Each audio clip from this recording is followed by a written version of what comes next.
you we win. You're our champion. With you we can lose.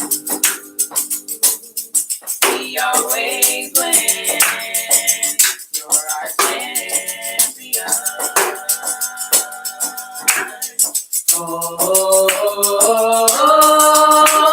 you is the awesome one, and there is none like you. With you we win. You're our champion. With you we can lose. We always win. You're our champion. Oh, we lift our hands. We lift our voice. We celebrate our champion. We sing hallelujah,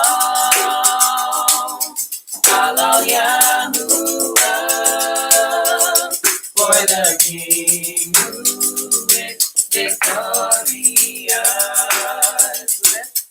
We lift our hands, we lift our voice, we celebrate our champion. We sing hallelujah,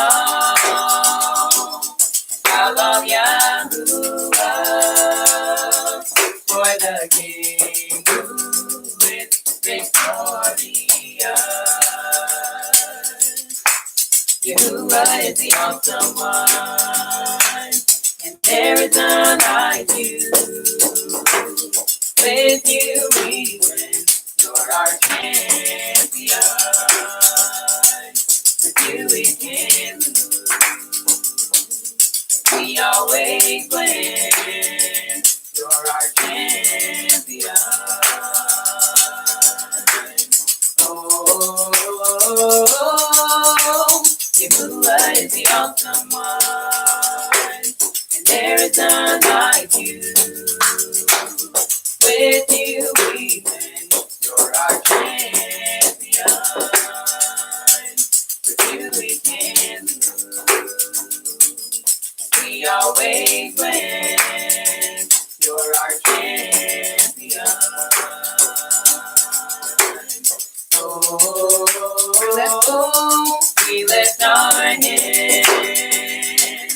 We lift our voice.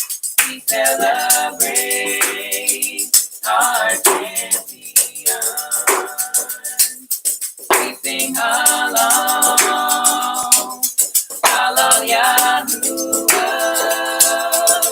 for the King who is victorious.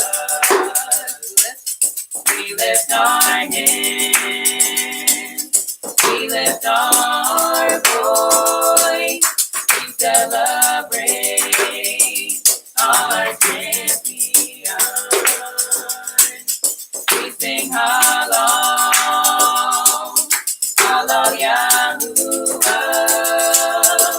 for the King who is victorious. Yahuwah is the awesome one, and there is none like you. With you we win. You're our champion. With you we can lose. We always win.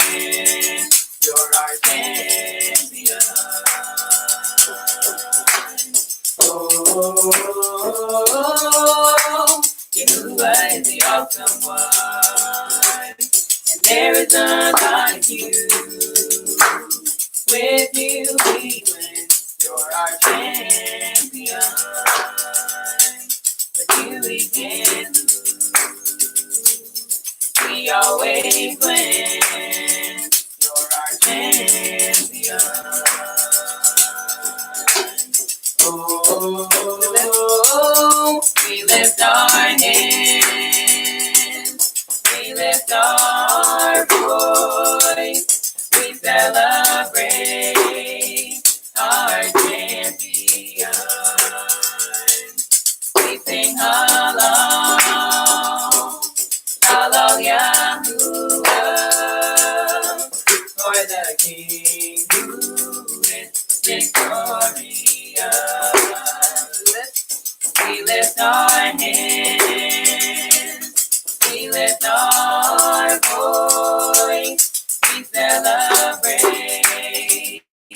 our champion. We sing halal, halal Yahuwah, for the King who is victorious. Yahuwah is the awesome one, and there is none like you. With you we win, you're our champion. Yes, with you we can't lose. We always win, you're our champion. Oh, we lift our hands, we lift our voice, we celebrate our champion. We sing halal, halal Yahuwah, for the King who is victorious.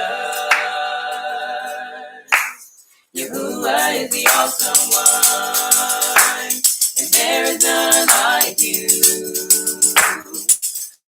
With you we win, you're our champion. With you we can't lose. We always win, you're our champion. Oh, Yahuwah is the awesome one, and there is none like you. With you we win, you're our champion. With you we can't lose. We always win, you're our champion. Oh, Yahuwah is the awesome one, and there is none like you. With you we win, you're our champion. With you we can't lose. We always win, you're our champion. Oh, we lift our hands, we lift our voice, we celebrate our champion. We sing halal, halal Yahuwah, for the King who is victorious. We lift our hands, we lift our voice, we celebrate our champion. We sing halal, halal Yahuwah, for the King who is victorious. Yahuwah is the awesome one, and there is none like you. With you we win, you're our champion. With you we can lose. We always win, you're our champion. Oh, Yahuwah is the awesome one, and there's none like you. With you we win, you're our champion. With you we can lose. We always win. You're our champion. Oh, Yahuwah is the awesome one. And there is none like you. With you we win. You're our champion. With you we can lose. We always win. You're our champion. Oh, Yahuwah is the awesome one. And there is none like you.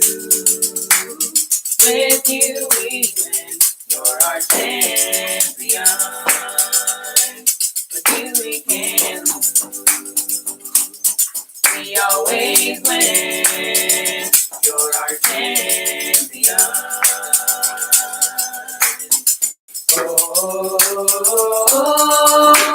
Yahuwah is the awesome one. There is none like you. With you we win. You're our champion. With you we can lose. We always win. You're our champion. Oh, we lift our hands. We lift our voice. We celebrate our champion. We sing hallow, hallow Yahuwah, for the King who is victorious. Yahuwah is the awesome one, and there is none like you. With you we win. You're our champion. With you we can lose. We always win. You're our champion. Oh.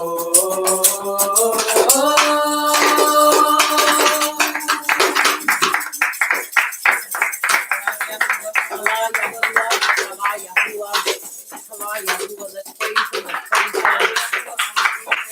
He's worthy of all praise, he's worthy of all things. We want to say welcome back, welcome back, welcome back. Todah for joining us for part 2, the conclusion to the matter. We are in Shemot, which is Exodus chapter 2, and our theme for this Shabbat is Shemot, which means name. So we're looking at the name of Moshe and looking at these things. So it's important for us to go back over these things. All right, let us turn our attention to chapter 2, verse 11. And it is so. Yes. Okay. And we're going to begin at verse 11, and let's read 9 verses.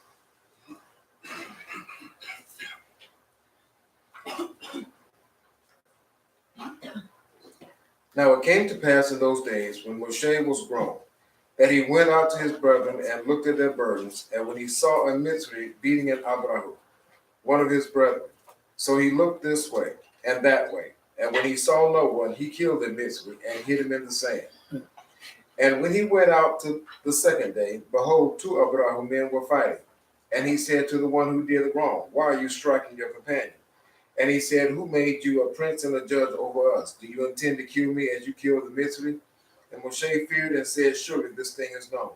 When Pharaoh heard this matter, he sought to kill Moshe, but Moshe fled from the face of Pharaoh and dwelt in the land of Midian. And he sat down by a well. Now the Kohen of Midian had 7 daughters. They came and drew Mayim, and they filled the troughs to water their father's flock. Then the shepherds came and drove them away, but Moshe stood up and helped them and watered their flock. When they came to Ruel, their Abba, he said, "How is it that you have come so soon today?" And they said, "Mitzri delivered us from the hand of the shepherds, and he also drew enough rain for us and watered the flock." And it is so. And it is so. All right. Verses 11 to 21. That's what you read to 21. To 19. Okay, you're supposed to read 10 verses. That's fine. Yes, read verse 20, please. So he said to his daughters, "And where is he? Why is it that you have left the man? Call him that he may eat lechem." And it is so. And it is so. All right, we want to look at verse 11. There's a couple of interpretations of verse 11, and we want to get to the meaning of this. All right. Verse 11, and it reads, "And it came to pass in those Yamim, when Moshe was grown up, that he went out unto his brethren and looked on their burdens. And he saw a Mitzrayim smiting a Hebrew on smiting a Hebrew, one of his brethren." Now, excuse me, you have to understand what are the significance or what makes this significant is here it is, the position that Moshe was in. Moshe was a prince. Now let's look at it. I want to also look at his the rendering of his name. When you look at Moses, or what in the English rendering is Moses, the Hebrew rendering of the Mitzrayim name was Monius. But we know it is Moshe. Are you hearing me? Yes. Moshe. And so it's important that we understand that this was the name that was given him. You have the English rendering, you have that what it was, what is spoken of, or what it is stated in Mitzrayim, and then that what is the Hebrew name. So Moshe, or what we would look at in the English as Moses, one who was drawn out of the water. Okay, and so here it is, he is a deliverer of his people. And so as we look at this, and we look in chapter 2, verse 11, he is older now. And so he's not confined to his home. He is not in the palace as we would look at, or in the where he would reside. And so he goes out because he sees the burdens of his people. Now, mind you, even though he is walking as a Mitzrayim, he still understands his roots are Ibram. He understands that he is Ibram, and he understands that these are his people. How can we equate that or bring that into today's time briefly? Is that when you know you're in a position and you have the ability to change the playing field, should you take that initiative in spite of your position? Absolutely. Absolutely. And so here it is, he sees the cruelty. Now, mind you, he didn't have to get up close and personal to see the cruelty. He saw it from where he was. But this particular time, he wanted to get out there and see it up close and personal, and he did. And this is where it cost him. Now, one rendering says the reason why he went to the extent to kill this man is that this was a Hebrew woman, and there was a Mitzrayim, and he was trying to violate her. And so Moshe was protecting the woman and killed the Mitzrayim. And as this says, this was not an act of aggression or murder, but an act of kindness and self-defense to preserve Yasharol. And it says many have erred over this one, teaching that it was murder. So that's one rendering of what happened. Then we see another rendering is that here he was being beaten. Are you following me? Yeah. This person was being beaten. And so this is why this went. Once again, you have two renderings of what was taking place here. Are you following me? Yes. All right. Now, beating slaves was certainly not uncommon or illegal in the ancient world. Was this a fatal beating? The Hebrew word for beating here is the same as the one for killed in 2 and 12. The word can have either connotation depending on the context. Even killing a slave was not a serious crime. Just like today, when you look at certain things that happen with our people, if a person, especially a melanated person, is killed, most of the time it's sad, but it is not really held in regard like it would if there was a Caucasian or what we would call European, even what some would dare to say a white person is killed. We see that there is truly a difference when it comes down to the punishment of one being killed. And so here we are seeing the things that take place now. It says, when a person caused the death of another's slave, in this case, the taskmaster may have killed one of Pharaoh's slaves. The perpetrator typically only had to pay a fine to compensate the victim's owner for loss of labor. Now understand, this is a person's life. Now, mind you, this is during the time of Shemot-Name, when they were in bondage, and this was just kind of the order. Now, mind you, if they killed a person, the life was basically the person that owned the slave was the one that they looked at and held more remorse for, because it was like, well, you just lost a laborer, not a life being lost. Sounds just like today, doesn't it? That a person's life could be taken, and the person that dies, especially if they're melanated, it's almost if they're melanated, it doesn't matter. But they give more regard to the death of an animal. If a police dog dies, they give him or her a funeral. They walk with them and they salute it, and they do all that, parade it around, and they cry over it. But the loss of a human life, especially a melanated life, is not regarded. Now, once again, we see the same type of mentality in Shemot-Name, if you all are following me. All right. Now, they were paid for the loss of labor. Here, the taskmaster would have had Pharaoh's authority to beat the slave and may not, therefore, have been culpable of any wrongdoing. Thus, Moshe's reaction is severe, especially if the slave did not die. But the text implies understandable in light and his relation to the one beaten. Now, once again, we read it from the Zondervan, and this I read from the Zondervan commentary on the books of Moshe.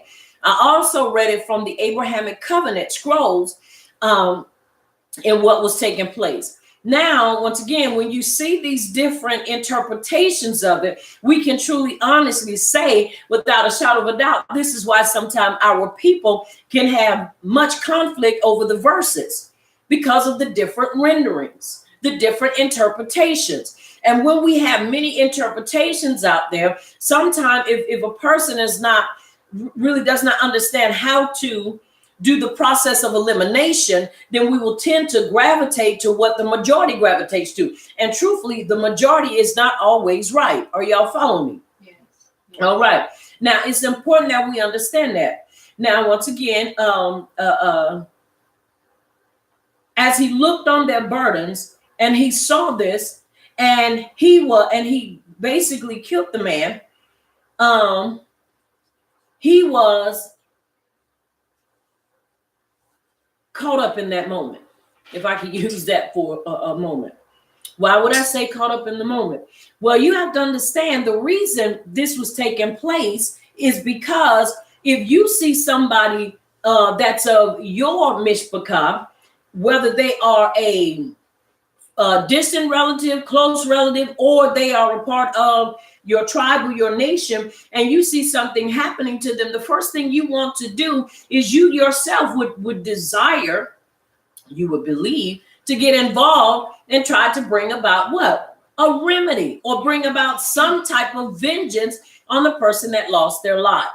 Okay, so it's important that we understand this and what takes place, because this right here now shapes the life of of Moshe. This shapes his life. How does it shape his life? Because now he has to become a fugitive. I smell something burning.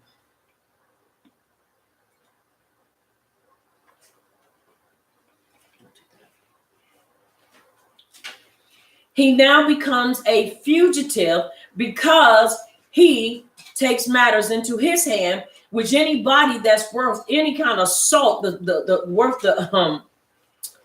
the salt in their body would look to take some type of vengeance upon a person who has just taken the life of what would be considered an innocent person. Okay, so I wanted to look at that, and I wanted to hit that real quick. Now, when we continue to read, because I want to hit all of it's really, really important, but I want to look at certain verses up close and personal. And when he went out, verse 13, a second time, or the second Yom, and behold, two men of the Ibram were striving together, and he said to them that did the wrong, wherefore smitest thou fellow? And verse 14, he said, who made thee a ruler and a judge over us? Thinkest thou to kill me as thou killedest the Mitzrayim? So that means that what he did was not hidden. Somebody saw him do it. And so here, he does not want to see his mishpachah fighting. He doesn't want to see them bickering, whether it's verbally or physically. And we have come to understand that verbal altercations can also lead to physical altercations.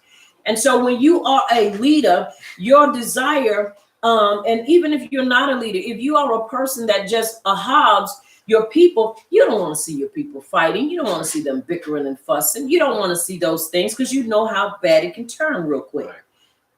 Now, when we look at verse, once again, 13, it says the two men of the Ibram, they were Dathan and Abiram, notorious later for their quarrelsomeness. You can see that in Bamidbar 15 and 1. Now, once again, these were men that were quarreling, and according to some of the interpretations, it was that he went up to smite him. He didn't literally hit him, but he caught him in the act of ready to hit him, and he basically stopped him from doing so. And this is why he said, so you plan on killing me too? We start thinking, but you about ready to, mix it up with this brother. Right. It doesn't say why, but we do know that Moshe intervened, and it is so. All right. And so we do see that. Now, according to many, once again, let's look at verse 14. And he says, who made thee a ruler and a judge over us? Now, some say that he was literally the man prince, seeing that he was only a boy. So it is safe to say he was in his teens. We can assess that he was strong enough to kill a person, but then young enough to not be regarded of any significance in their eyes. Does that make sense? Yes. So when you look at these things, it is important, once again, that we look at this is the turning point for Moshe's life. Now, you have to understand, many would say, well, maybe he could have done it a different way, or is it necessary to get involved in that degree in order to bring change? Sometimes, yes. Am I saying you have to go out there and kill somebody because somebody killed somebody that killed somebody that you know killed somebody? Absolutely not. But what I am saying is that sometimes the voice is stronger when we stand up and say, hey, this is wrong. And this should not be done, especially, listen what I'm about to say, among our people. If you got issues and you got situations that you need to deal with them among, with people that are going to judge what's going on. And this is one of the things I believe we as a people really do need. We need to have these things in place. And I'm not talking about to where it's only for a select few. I'm talking about where we as a people can come and say, hey, these are the issues we have. And, I got a order against my Ak or my Cody, and we need somebody to judge this because I want to make sure that it's right. And I want to make sure that we are right. And when we walk away from this, whether we agree or disagree, we can walk away agreeably because we've had somebody to what? To judge what's going on and not take it into our own hands and watch this and use Facebook and Instagram to be the judge and the jury. Right. Because you're going to always have someone up there that's going to, no matter what, play the dummy. You're going to always have that. And it bothers me that when we can put, our personal business up there, and many people say, well, I don't do that. But then there are those of us that do. Now, I don't. I do not put my personal business up there, period. Because number one, we all on here. What are you going to tell me? And we all up here posted. And if I'm going to say anything to anybody, I'm going to go to them in private. Because when you put it out there, you're opening it up for everybody, from their mama, their grandmama, their granddaddy, to everybody to come and put their opinion. Opinions, everybody has one, just like everyone has a nose on their face. But you need sound instructions. And when you get sound instructions, then you are able to better handle the situation that's put in your lap.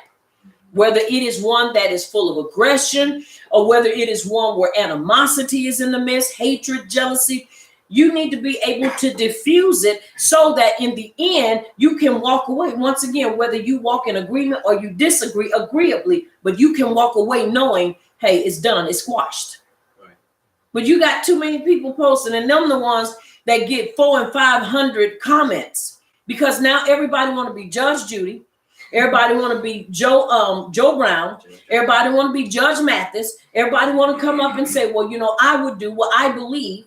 There was a situation with a woman, and there was someone close to her, and she was distraught behind some situations, and she put it up. Now, everybody wants to come on there and tell her what to do and how to do it. Well, I had the same experience, and I did this and I did that. These are things that should not be put up on Facebook. Yeah, that's right.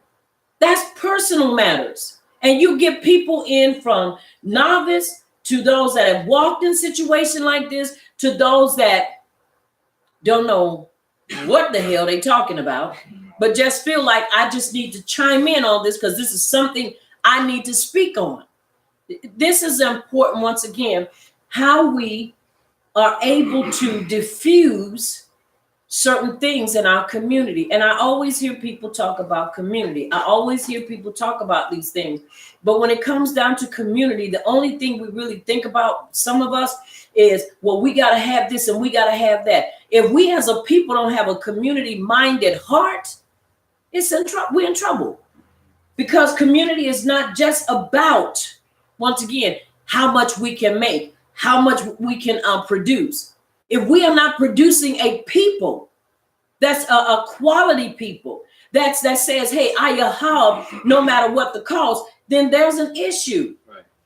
That we need to understand that. And when I see these things where people say, well, community, we got to be able to put this out and we got to be able to produce this. But if we ain't producing a people that will produce these things, we are still in the starting gates. Right.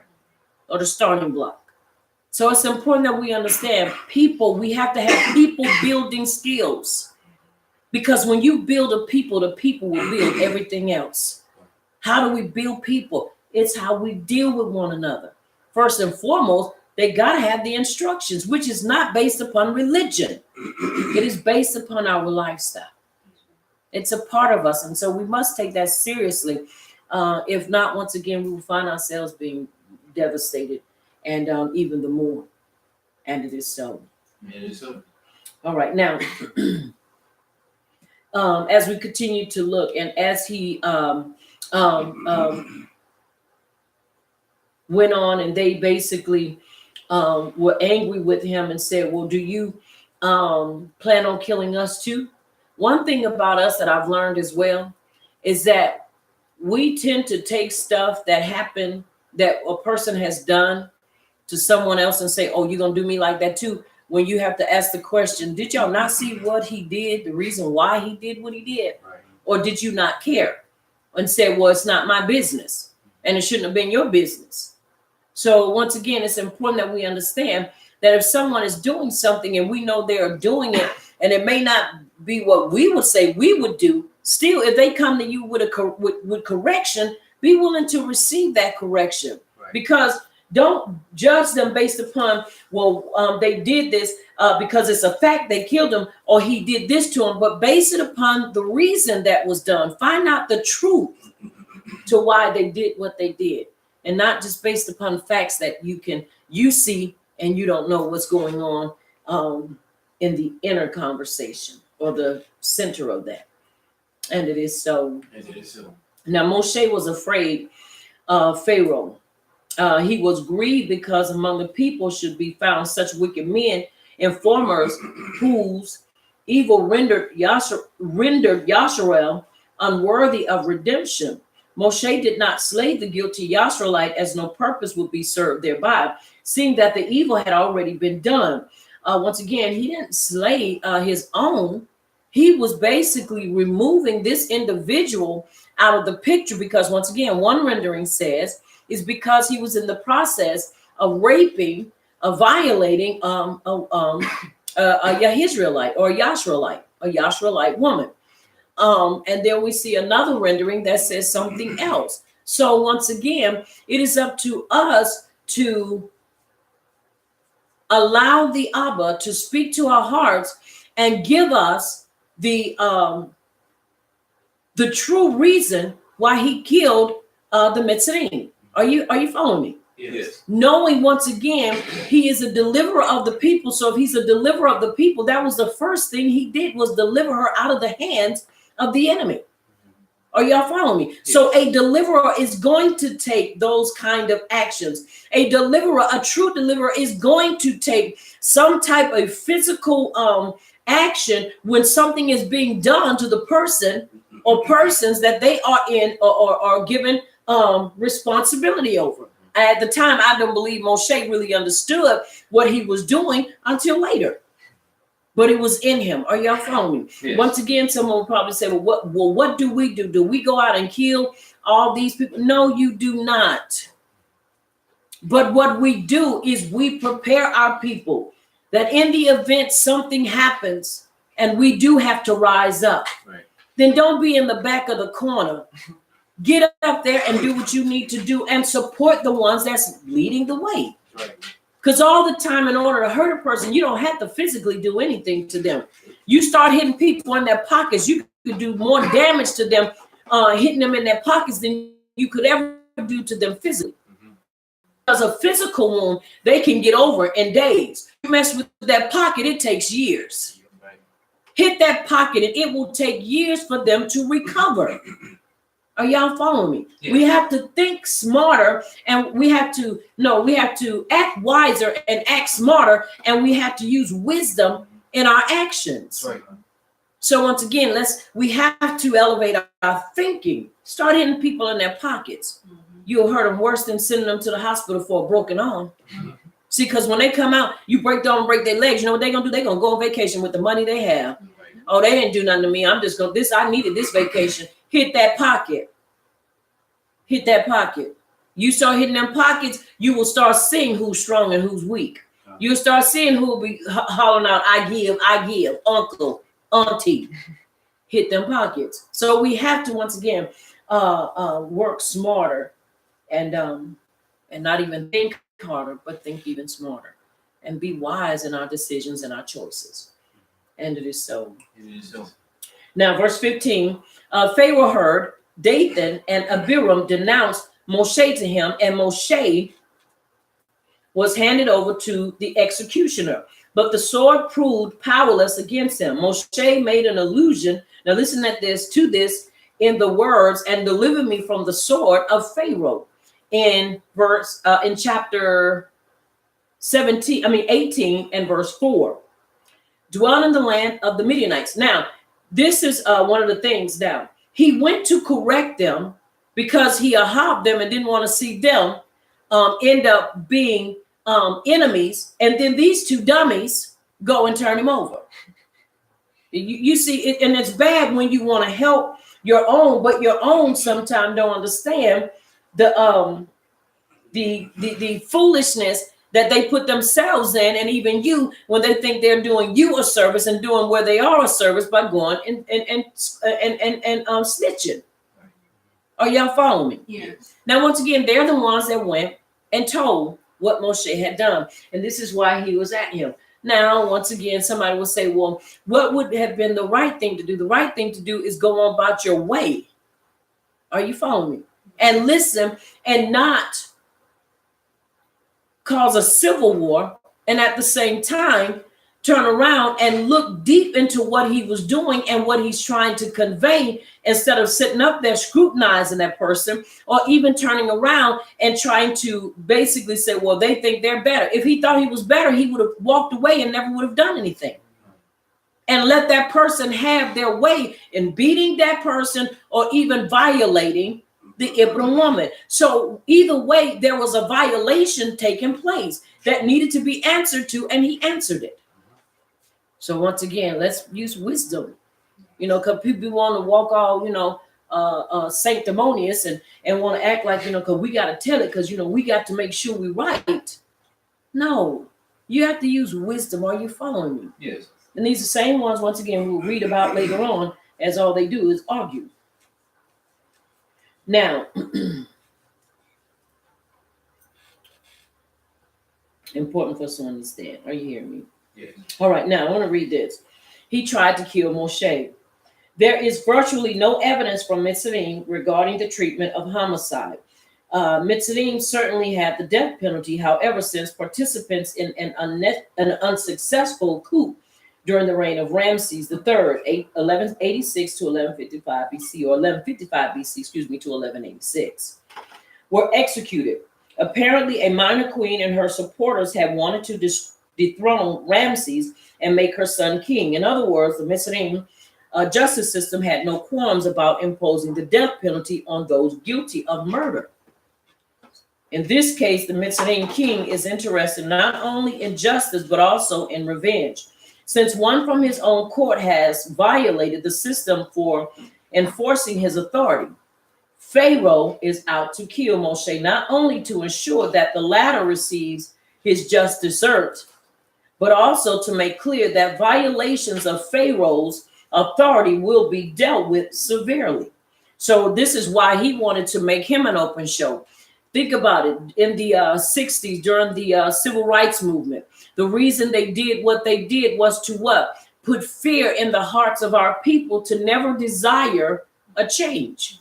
If you inflict fear upon people, then what will people do? Especially our people. We're the only ones that have been treated in that manner, even though you have other people trying to come up with their history. Well, we was done this way. Yeah, maybe 4 or 5 people, but we talking about people. We are still being done like that. Show me where you have any other culture that's gunned down in the street. Show me where you have any other, race of people that is shot from behind and then say, well, we were threatened by him. How can you be threatened when somebody's running away from you? And they shoot him in the back 5 or 6 times and say, we felt threatened, and he's running away from you. But yet, these are the things that go on. Our people have been suffering and continue to suffer at the hands of our oppressors. But yet, when other people put their stuff up, then everybody wants to get all bubbly-eyed and get all remorseful and say, oh, they're being treated so bad. Then you turn around and you look, and it's like, okay, that little incident is nothing compared to what we have and continue to face. Are y'all following me? Very important for us to understand. I know it's not common, and I know people don't like it, because as long as it's one of those things that I'm talking and people believe it's in general, that I'm generalizing everything, or I'm making it to where it is for everybody, then it becomes okay. But I am not, because that is not right, and it will never be right. This is not a general thing. Abba Yahuwah is talking about us as a people. And we need to get that in our head and stop trying to bring everybody else in on it and stop trying to make this thing universalism. It is not a universal Besora. It is to us the lost or prostituting sheep of Yasharal. Remember, and I believe it's in Yehukanim 5:20 or 4:20. He said, remember, salvation is of the Yehuda. That means he is specifically talking about us as a tribe. In Matthew, he says in 15 and 24, I've come not but for what? The prostituting sheep of Yasharal. So when we start trying to make it a universal message and start trying to say, well, they suffer just as we, that's a lie. Because they did not, and they still don't suffer. I have yet to see where they gunned down those that call themselves Mexicans. I have yet to see them gun down a European. They will not. Are y'all following me? Yes. Now, if that Mexican happens to be chocolate like I am, they ain't Mexican. They just gonna call them black. Right. And they're gonna take them out. Are y'all following me? Yes. And it's not being insensitive. He's just telling it like it is. And here it was when these things were done. And if you violated that, then what he did was he wanted to inflict fear. And this is why they used dogs in the water hoses and would beat our people and film it and then show it again. Why? Because they wanted to do just like 28 days later or 28 weeks later. What's the name of that movie? 28 weeks later. The zombie movie. First one? Mm-hmm. 28 days later. If anybody has ever seen that movie, now it's really kind of gruesome, but if you've ever seen it, what did they do? They put the monkey or the ape in front of a movie, a TV and a screen where all the monkey was seeing was violence, violence, violence, violence, violence. And it created something in the blood of the ape or the chimpanzee. And so they are thinking these revolutionists say, well, hey, well, not revolutionists. They were called, what were they? They were they were going in to free these animals, animal rights activists. And the animal rights activists was going in and they thought that they were doing a service by going in and releasing these apes or chimpanzees. And the doctor there was saying, do not open that. He said, because the blood is tainted. Now, let me show you something and show you how, in spite of everything that we have gone through as a people, we have not contracted a disease in our blood that makes us so hateful to where we have to be put in cages because we can't handle our anger. We have not. The whole purpose of that movie is to show that when you put a person in these scenarios, this is what will happen to them. And so what happened is the chimpanzee or the ape was in there and the woman opened it up. And the first thing the thing ran out and did was bit her. And because it bit her, he contaminated her blood. And from her blood getting contaminated, any fluids that got on from her on anybody else basically contaminated them. Now, I want to show you once again the premises of this movie, saying that people that are exposed to a lot of violence tend to become violent.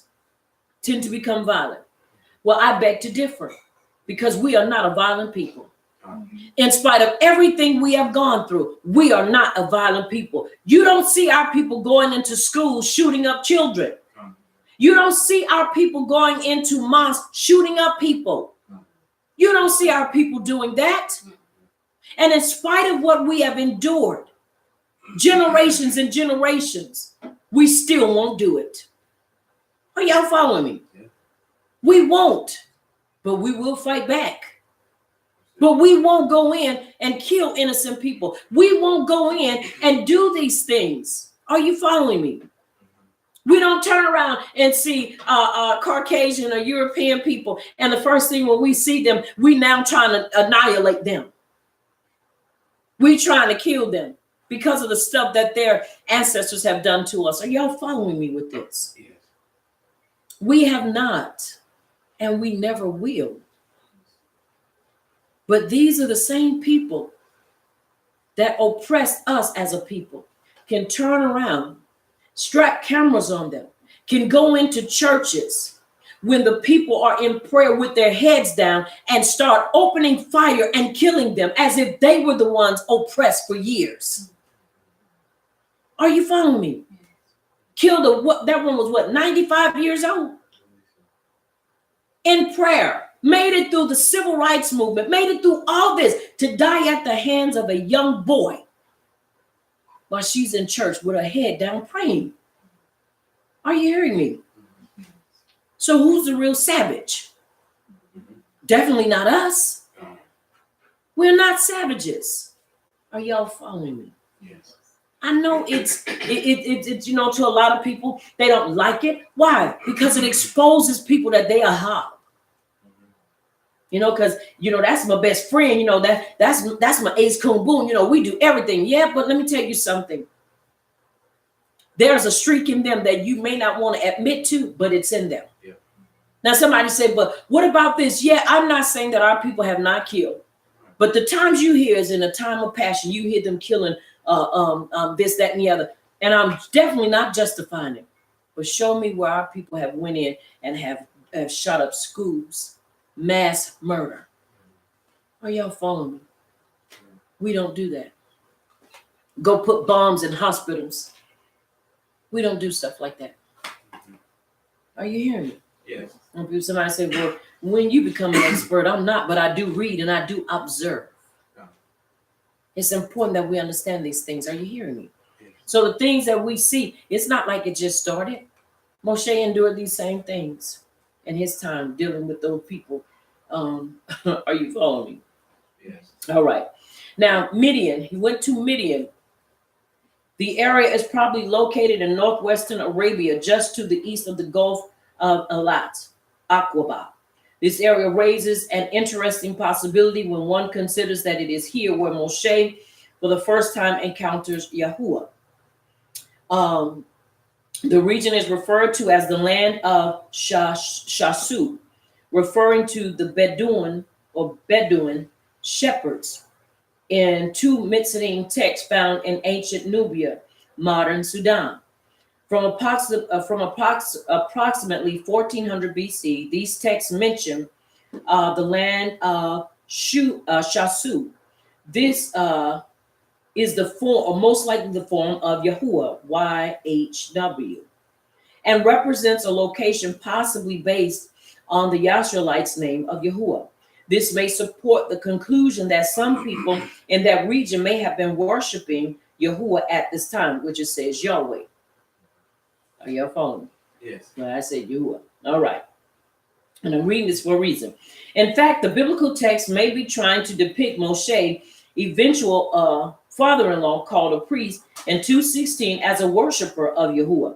That he lives in the region and has flocks that need shepherding certainly qualifies him and his mishpachah as Shasu. All that is missing is an explicit reference to his worship, though this may come in chapter 18, verses 10 through 11. Now, once again, many have said that Yithro, also known as Jethro, was a Midianite priest who was, first of all, many want to say that he was an idol worshiper. Then there are those that said he worshiped Abba Yahuwah.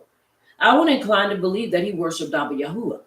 Now, you have to understand, it is not like Abba Yahuwah was boxed or we can put him in a box.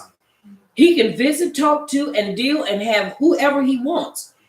But you have to understand, we are his chosen people. I believe he had a relationship with him because he is the one that gives Moshe a plan that is fail-proof. He said, look, if you don't get this thing right, you're going to weary these people, and these people are going to weary you. And he is the one that does a lot of things. As we continue to read, we will see. But once again, many would like to say, because of where he was located, that he was a worshiper of idols and that he was a Midianite priest. And because he was a Midianite priest, this would qualify him to be a idol worshiper because of where he was. Once again, people can assume everything. I guess if someone saw me coming out of Sphinx Paul or Suleiman's temple, they would say that I was walking in Kemet, or I was walking in their religion. Because I come out of there, you don't know why I went in there. You don't know what my purpose is going in there. They could have something I need, like teas, herbs, oils. Are you following me? So to say because a person comes out of a place that that's who they are or what they worship and serve is wrong. because you don't know unless you talk with that person their reason for being where they are. Are y'all following me? Yeah. So it's important that we understand that and not label people based upon where they are. And it is so. All right. Now, as we continue to read, we know Moshe gets there and he helps to water the flock, and he tells, and when the ladies go back and they tell what has happened, he asks, he says, now, where is this young man? Why did you leave him there? The reason this is asked is because it is not just talking about literally eating bread, but it is talking about the possibility of him coming and marrying one of the daughters. Are y'all following me? So it's one of those things. The term that was used in that time for him, as they say, well, why did you leave him there? Bring him so that he can eat bread with us. Meaning that this was a thing that it was said once again that this is a possibility that he could be a part of this family. Are you following me? Yes. All right. Now, let's finish reading.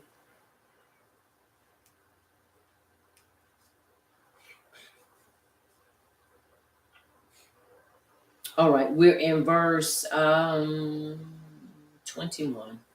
I will read it. Chapter.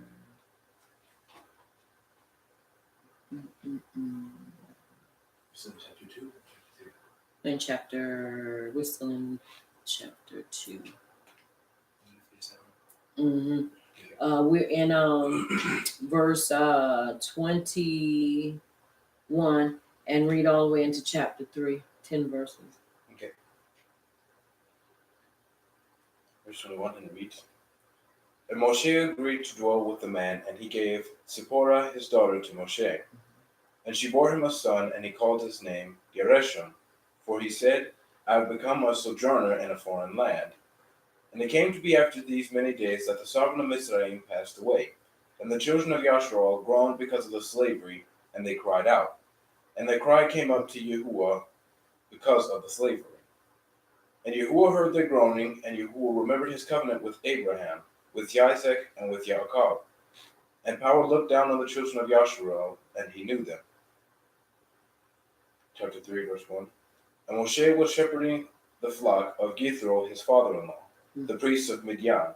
And he led the flock to the back of the wilderness and came to Horeb, the mount of power. And it is so. And it is of women. Did you read 10?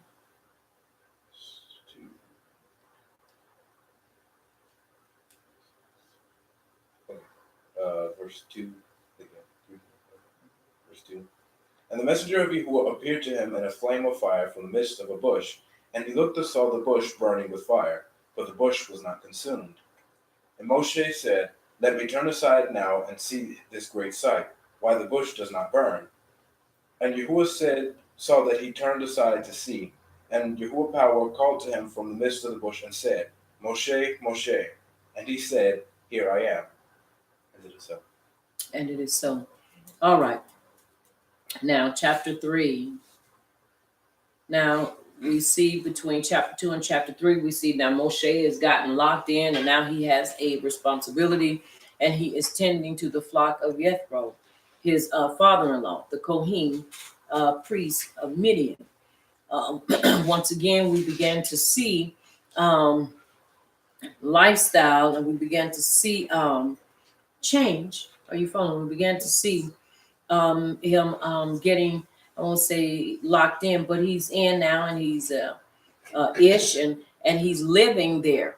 I'm sure at this point he's probably, I won't say have forgotten about the children of Yasharal, but probably has gotten in his head like some of us do. You know, hey, I'm not there anymore. You know, I will pray for them. You know, that they're doing what they like to do. They're doing their thing. I'm going to do mine. You know, now I have a purpose. I have a responsibility. You know, I have a mishpachah. And so I'm going to do what I need to do. I'm going to tend to my father-in-law's sheep, and I'm going to do what or his flock, what pleases me. Are y'all following me? Yes. And so now, and he led the flock to the back of the desert and came to Horeb, the mountain of power. and Malach Yahuwah appeared to him in a flame. Now, once again, it is here where Yahuwah begins to talk to Moshe and give him his assignment. Now, we understand that the connection here is that the children of Yasharal begins to cry out.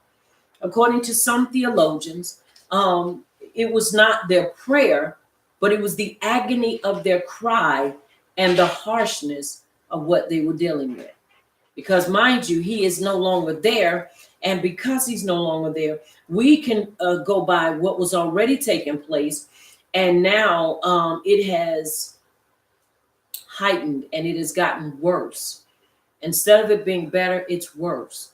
Now, I'm sure there are people that are working and they are being worked to death, per se. They are literally being crushed. And so here it is. The cry of agony has gone up before Abba Yahuwah. And he remembers his promise. Not that he has forgotten it, but the agony of their harsh, cruel treatment has gotten his attention. One of the things as a people dealing with, as we are a people, when we, I believe as a people, get to a point that we are no longer content, no longer satisfied with the things that we deal with on a day-to-day, on a yom basis, and we all begin to cry out from our different places, I believe then Yahuwah will hear us. Right now, when you have everybody that's content in their own world, content in doing what they want to do, we're not all crying out for the same things. It's a given. It's a truth. If your bills are all paid for, now I'm not saying everybody, but just follow me on this. If your bills are all paid for, you driving in what you like, your life is content, nobody's bothering you, nobody's harassing you, what are you going to complain about? You ain't ready to leave because you don't have a reason to run away and leave. Your stuff, ain't nobody bothering you. Are you following me? Yes. Not saying everybody, because you have those of us that are saying, hey, it ain't about the cruel punishment. It's about that relationship and being with him. Are you following me? Yeah. We come together and reason, and that is to be delivered out of this country, to be delivered out of the state that we're in, whether you are a millionaire or whether you are a pauper. Our cry is the same cry. Right. Until that is brought in alignment, guess what? We kind of all praying out for different things. You know, I'm crying, okay, bring all my mishpachah in, okay? Then another person is crying, I'm tired of these folks on my job. The thing of it is, we all might be crying, but are we all crying for the same reason and for the same purpose? I don't want just deliverance off of the job. I want deliverance out of this situation. Are you hearing me? Yes. Being in this country. I want a difference. I want a change. Are you following me? Yes. I want to change. And so it's important that we really began to see these things. Really, a change. Are you following me? Yes. Very important that we see these things. And that we ask Abba Yahuwah to give us all the same cry. Give us all the same burden to be delivered from this place of our enemies. Are you following me? Yes. Regardless of what we may have, give us all that same cry, because they were of one accord. And it got the attention of Abba Yahuwah, and he began to stir up Moshe. And Moshe goes and he begins to speak to Moshe. Attention now, it's recorded that burning bush were not unfamiliar, but they would happen because it would get so hot, and because the bushes would be so brittle in that heat, they would catch on fire and burn up. But what made this significant is that it didn't consume it. the fire didn't consume the bush. The bush continued to burn. And this is why he said, let me turn aside to see what this is. This is fire, but it has not consumed this bush to ashes. Are y'all following me? Yes. And this is what got his attention. And so he turns aside to see this great sight, why the bush does not burn. In other words, why it does not burn up. Because that was not that kind of fire. Are you hearing me? Yes. Help us, Yahuwah. And when Moshe saw that he turned aside, and when Yahuwah saw that he turned aside to look, power called to him from the midst of the bush and said, Moshe, Moshe. And he said, here am I. And he said, do not draw near to this place. Take your sandals off your feet, for the place where you stand is set upon ground. Now, the importance of understanding why this was significant is because he had death or dead on his feet. He had that which was dead on his feet. The sandals were made of leather, of dead animal skin, and Yahuwah does not allow death near him since he is the definition life. So he told him to remove that which was dead from his feet and come near, because that what he was had on.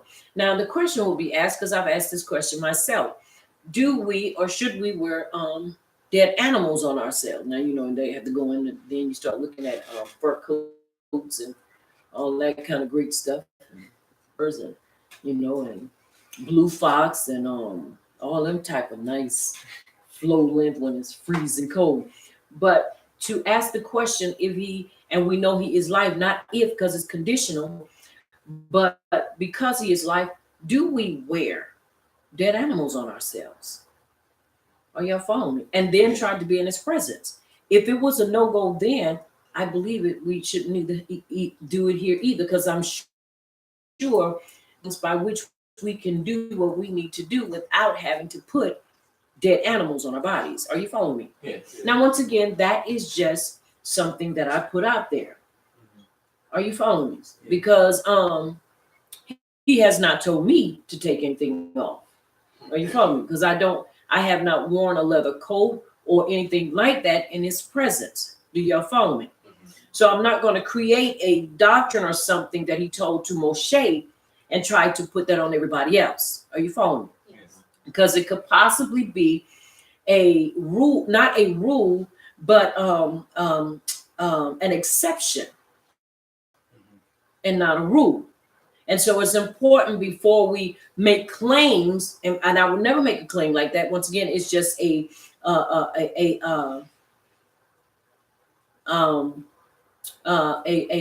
observation of what he told Moshe.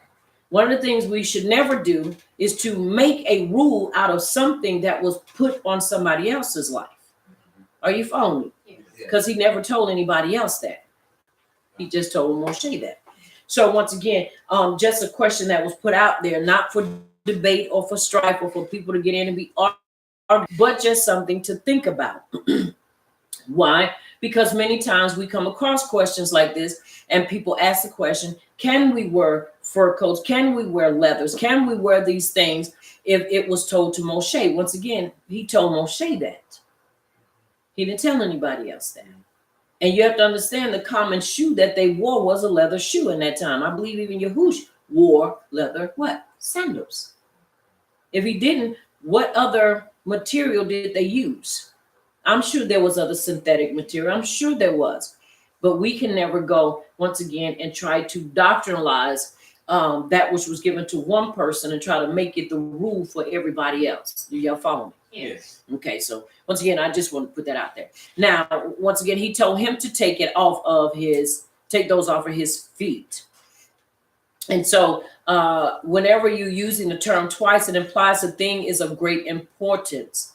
And it shows the spiritual connection and relationship aspect to the covenant established earlier with Abba Abraham. And so he goes on and he does. Now he said, I am power of your Abbas, the power of Abraham, the power of Isaac, and the power of Yaakov. And Moshe hid his face, for he was afraid to look upon power. Now, once again, why would he have been afraid? Remember what happened before he got there. What did he do? You remember what he did? He looked in that direction. Before he got to his father, before he had to leave. What was it that caused him to leave? Him committing murder. So that was what? That was sin. Now, once again, we won't say murder, but even taking a life. You have to be careful of, taking a life, because we won't say that was murder, because he was defending the slave, whether it was a female or whether it was a male. In his defense, he slew a man. Are you hearing me? So we can't say it's murder, but he did what? Shed blood. This was the thing that kept Dawood from building, because he did what? He shed blood. So we have to be careful. And so he hid himself in the presence of Abiyahu because of these things. Is okay? Yes. All right. Now, once again, we see this is where he gets his marching orders from the Abba. Are you hearing me? Yes. Yes. All right. Let's continue to read.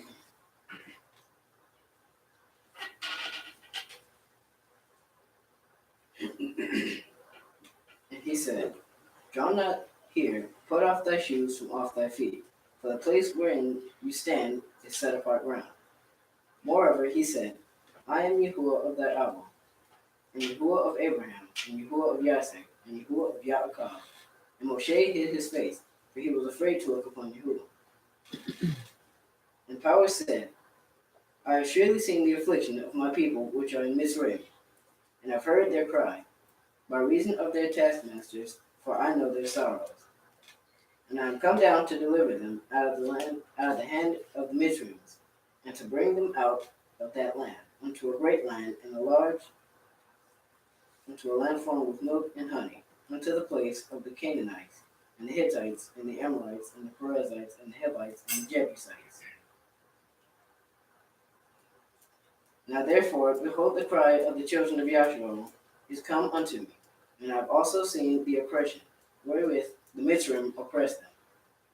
Come now therefore, and I will send thee unto Pharaoh, that thou may bring forth thy people and the children of Yasharal out of Mitzrayim. And Moshe said unto Yahuwah, Who am I that I should go unto Pharaoh, and that I should bring forth the children of Yasharal out of Mitzrayim?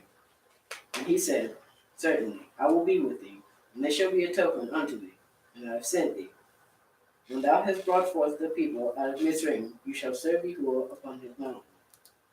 And Moshe said unto Yahuwah, Behold, when I come unto the children of Yasharal, and shall say unto them, The power of your Abbas has sent me unto you, and they shall say to me, What is his name? What shall I say unto them? And Yahuwah said unto Moshe, I am that I am. And he said, Thus thou shalt not say unto the children of Yasharal, I am, has sent me unto you. And Yahuwah said moreover unto Moshe, Thus shall you say unto the children of Yasharal, Yahuwah your power of your Abbas, the Abba of Abraham, the Abba of Isaac, and the Abba of Yaakov, has sent me unto you. This is my name forever, and this is my memorial unto all generations. And it is so. And it is so. All right. Verse 11. And Moshe said to Power, Who am I that I should go to Pharaoh, and that I should bring the children of Yasharal out of Mitzrayim? Now, mind you, this is later on down the line, and let's look at this. I want to look at this in, I'm going to say, two ways. Now, as he answers this question, let's kind of go back into time a little bit with Moshe. He says to Power, Who am I that I should go to Pharaoh? Remember, he was considered the what? The grandson, adopted grandson of Pharaoh. But he has lost those privileges because he did what? Killed one of Pharaoh's servants, who was a taskmaster over his slaves. And he saw how that went. And he says, and that I should bring the children of Yasharal out of Mitzrayim. He went and he was, or delivered them out of one situation, then tried to intervene in another situation, and he basically was mistreated. So you can imagine, now you're telling me to go back to the same place that I'm wanted as a killer, And not only that, but I'm not received as as one of them because of where I come from. Are you following me? Yes. So you can imagine why these things would have come to be. Now he tells him, and he said, I will certainly be with you, and this shall be a sign to you that I have sent you. Verse 12. When you shall have brought the people out of Mitzrayim, you shall serve power on the mount, on this mountain. So he's telling him exactly where he's going to come back and serve him. Are you hearing me? Yes. Mount Horeb or Mount Sinai in Saudi Arabia, also known as Jabal al-Luz or Jabal al-Musa. Are y'all following me? Yes. All right. Now we look at verse 13 and verse 14. And Moshe said to Power, indeed, when I come to the children of Yasharal and say to them, the power of your Abbas has sent me to you, and they say to me, what is his name? What shall I say to them? Now, mind you, Moshe is having a full-fledged conversation with Power. Mm-hmm. He says, now, when I go to them, who should I say did this and all that? And yet he does not put up a rebuttal. Not yet. Are you hearing me? Yes. And Power says to Moshe, in verse 14, this is pronounced in modern Hebrew as Iyah, Ashar, Iyah. Some believe this is the name of the master of Shemayim, which was replaced with Yud, He, Wav, He. However, so far, we do not have any such evidence to validate this claim. Now, listen what it says. In our opinion, we pronounce this. This is how we pronounce this. The Yah, that was the Yah, the word is spelled Aleph, He, Yud, He. The Aleph is the signature of the Abba as the source of all things, who is defined as the Keter and the Sephirotic. Now, once again, this is another, when we talk about the Sephirotic tree, that's something different. The He is the term for the, but in the tree, it is the reference to the Akma, which is wisdom, represents for Yah. Therefore, the first character is for Aleph, for the Abba's signature. The son revealed in the second character is the He, followed by the Yud and He forming Yah, revealing Chakma and Keter, and the middle pillar, the Zadok son, Yahush, through whom we can go to the Malkut, which is the kingdom, via the Tiferet and Yesod. In ancient Hebrew, it does not translate to I am, but the Yah as Haya. So I am the Yahuwah would be in pictographic script. And I wish you could see this. What you see is the man, the Yod, the man, and the Yud, and the Yah. Man, the Y, and then the arm. Y'all follow me? Yes. So it's not I am, but it's Yah as Haya. So I am, the Yah would be in the pictograph. Are you hearing me? Yes. I am the Yah, or I am Yahuwah. Are y'all following me? Yes. All right. Not a Hawashai. Or what is the other one? Yahawashai. Well, I don't say it, so are y'all following me? Yes. It's important we understand that, really, because we have to get these things correct. All right, now, as we continue to read, or Yehoashai, I think that's how you say it, Yehoashai. There are many renderings and many, thank you, many ways that people believe it's supposed to be said. Dealing with someone and they told me, well, he has many names. Y'all don't believe that lie. He does not have no many names. He has one name. That's right. Even though people try to stick many other names on him and many other titles, he only has one name that he is going to answer to. And it's important that we understand that and not try to stick other names on him. Are y'all following me? Yes. All right. And he said, thus shall you say to the children of Yasharal, he is Yah. He is Yahuwah that has sent me to you. Are y'all hearing me? Yes. All right, verse 15. Let's read 15 to 25. Check 4. Mm-hmm. This is why they wanted to. This is also why they wanted to stone Yahush for blasphemy, because he said that he was Yahuwah or he was Yah. All right, let's read. Chapter 4, verses 15 to 21. And you shall speak to him and put the words in his mouth. And I. We're still in chapter 3. I'm sorry. Oh, chapter 3. Oh, my apologies. Chapter 3, verses 14. Verse 11. 15. Chapter 3, verse 15. Oh. And Yahuwah said further to Moshe, thus you are to say to the children of Yasharal, Yahuwah, power of your Abbas, the power of Abraham, the power of Isaac, and the power of Yaakov, has sent me to you. This is my name forever, and this is my remembrance to all generations. Go, and you shall gather the elders of Yasharal together, and say to them, Yahuwah, power of your Abbas, the power of Abraham, of Isaac, and of Yaakov appeared to me, saying, I have indeed visited you and seen what is done to you in Mizraim.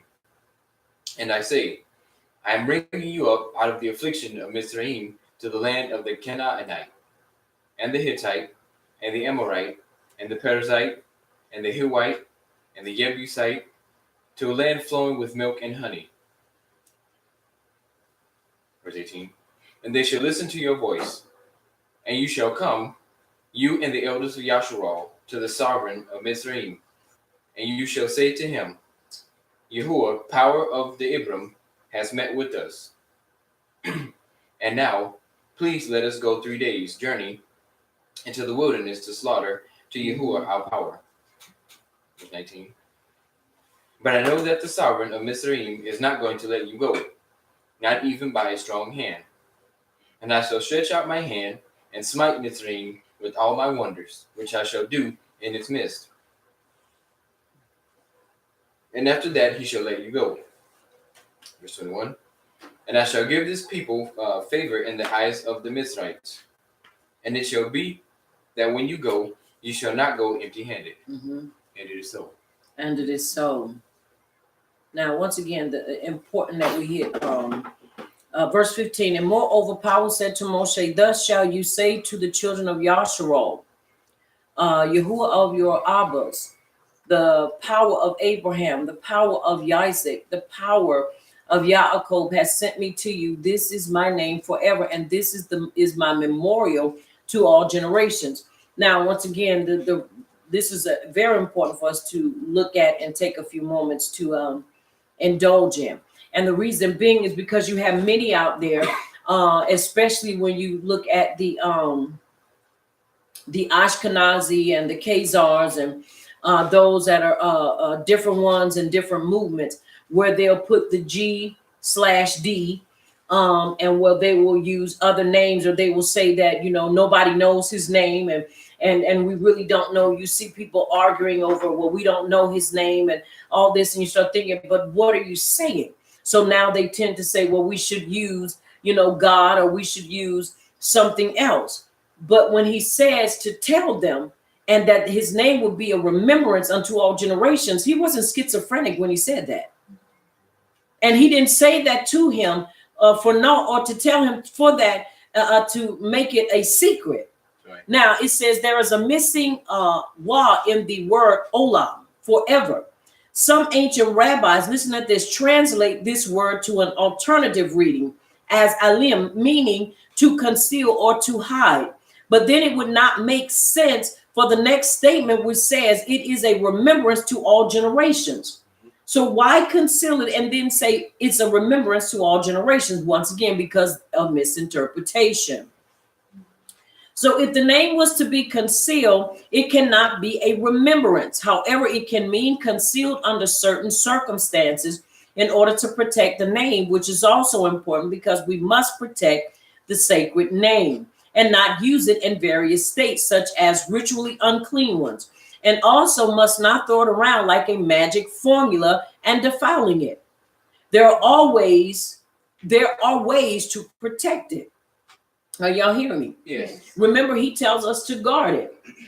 And we're not to take his name in vain. You don't just throw his name around. Once again, you don't do that. You see how people say a whole lot of stuff. So when it says that it was to be concealed or protected, that's exactly what it is meant. Are you hearing me? Yes. Not to make it like we ain't supposed to know it, because if that's the case, then how can we remember something we don't know?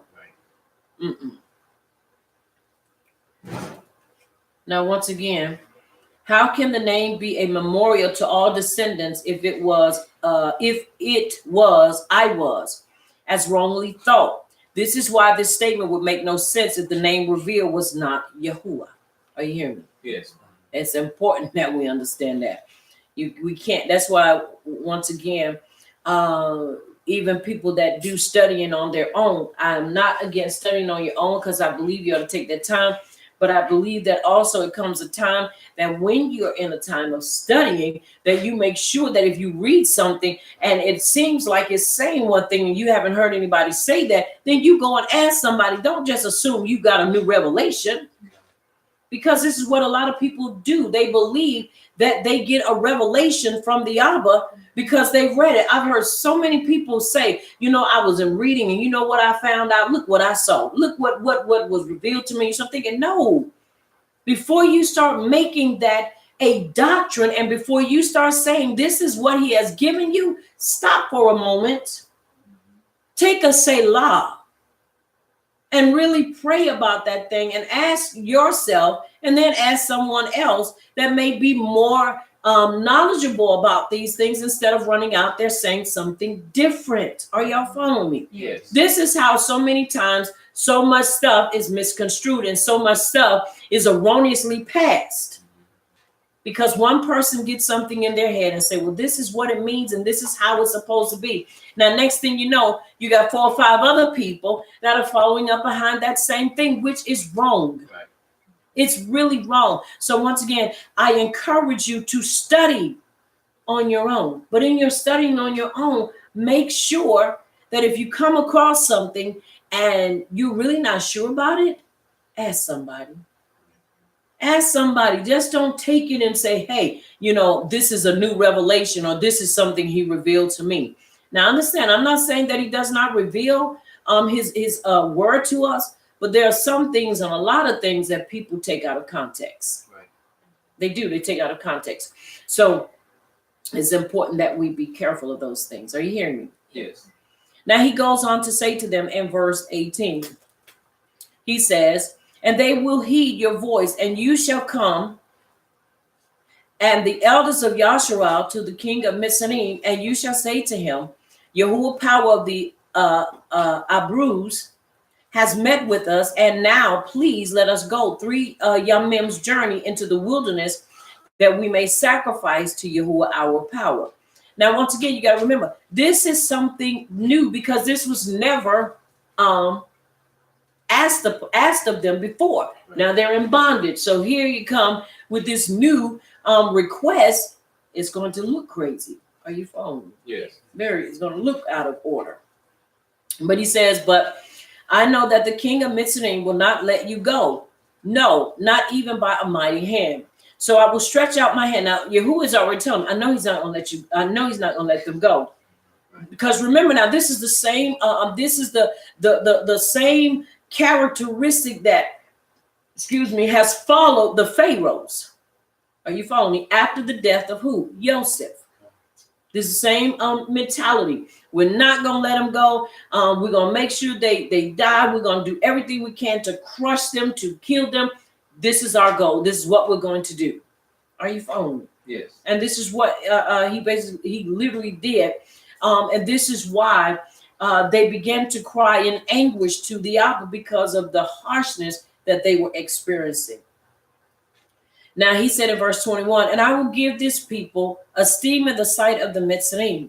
And it shall be when you go that you shall not go empty-handed, but every woman shall ask of her neighbor, namely of her who dwells near her bed, articles of silver, articles of gold, and clothing.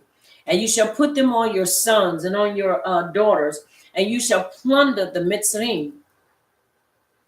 Now, even though many people say, well, that's not what he meant when he was going to bring us out full. You don't understand the amount of gold and silver these people had to have. Because remember, this Pharaoh, now mind you, I'm persuaded that the money, the gold and the silver they had, that Pharaoh, that all that Joseph had occurred, all that Joseph had given to them, all that he had went and gathered, and all that they themselves had made. You have to understand, he basically, I'm pretty sure, took that from them. He took all that from them. So once again, what they were getting was what was theirs in the beginning. They were just getting back which was theirs. Now, once again, in this we also understand wearing jewelry is not a sin, as some err on this subject. You know, especially in Christianity, they don't want you to wear no earrings. They don't want you to wear no rings. They don't want you to wear no necklaces. They don't want you to wear anything, even when it comes to rings. I have diamonds and I have gold. Not to the point where I worship, because I don't. Right. But you know, when they say diamonds are a girl's best friend, they ain't my best friend, but I enjoy wearing them. Are you hearing me? I enjoy wearing them. I enjoy wearing them. Diamonds, gold, silver. I enjoy wearing it. Are you hearing me? Everything's cool. Okay. I enjoy these things. Are y'all following me? Yes. And so, thank you. It is important that we understand it's not a bad thing for us to wear, not even for men. It's not a bad thing for men or women to wear jewelry. It's the jewelry you wear. Now, you don't want to come wearing, something that's offensive and something that is steeped in the crafts of witchcraft and all the rest of that foolish nonsense. You don't want to wear anything like that. Stuff that people do today, you don't want to do that. But wearing jewelry in and of itself is not wrong. All right, let's read chapter 4. We have chapter 4.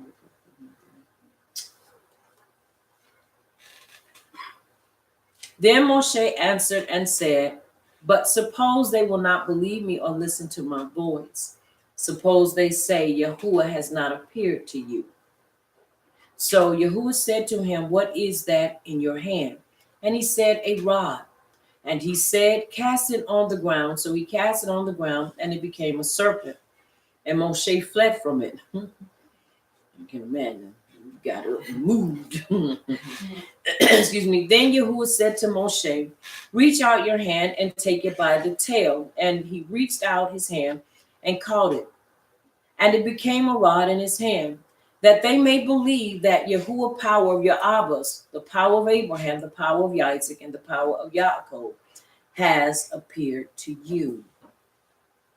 Furthermore, Yahuwah said to him, "Now put your hand in your bosom." Now, everything that we're going to see take place, Moshe is getting a firsthand experience with it. Right. He's experiencing it, from picking up the snake or the serpent to seeing his hand change. Are you hearing me? Yes. To leprosy. Now he says, "Now put your hand in your bosom." And he put his hand in his bosom, and when he took it out, behold, his hand was leprous, like snow.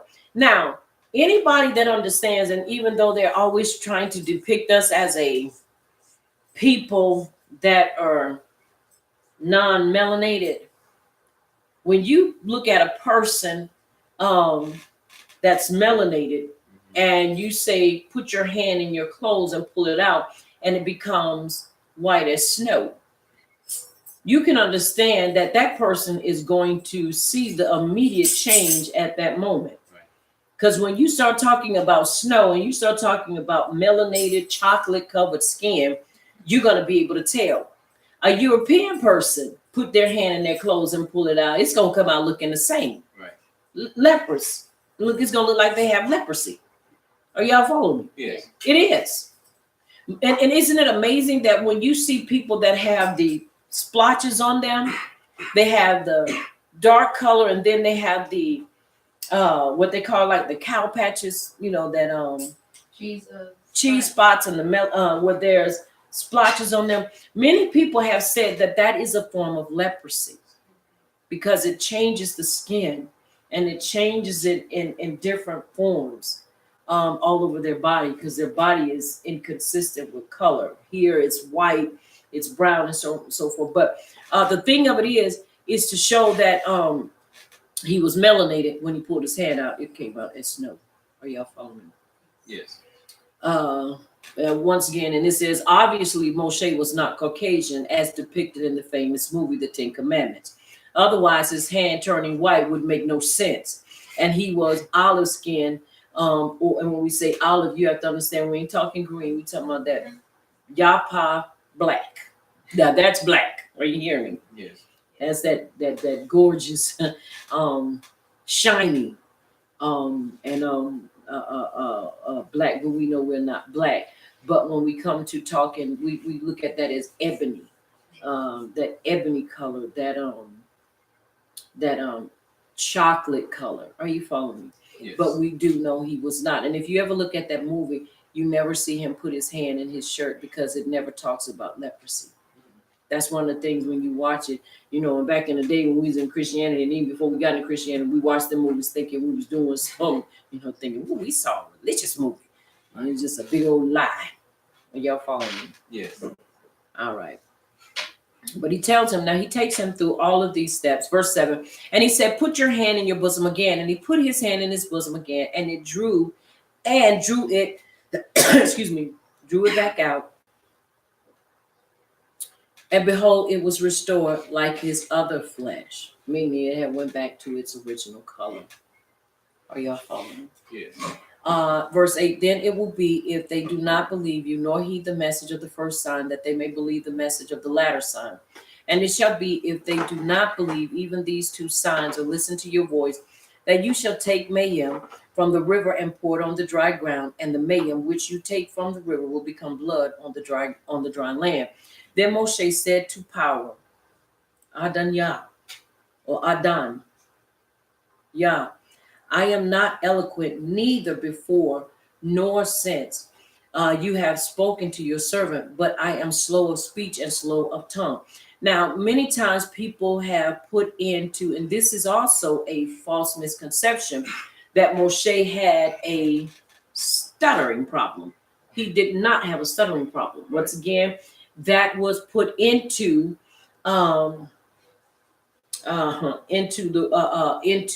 the interpretation.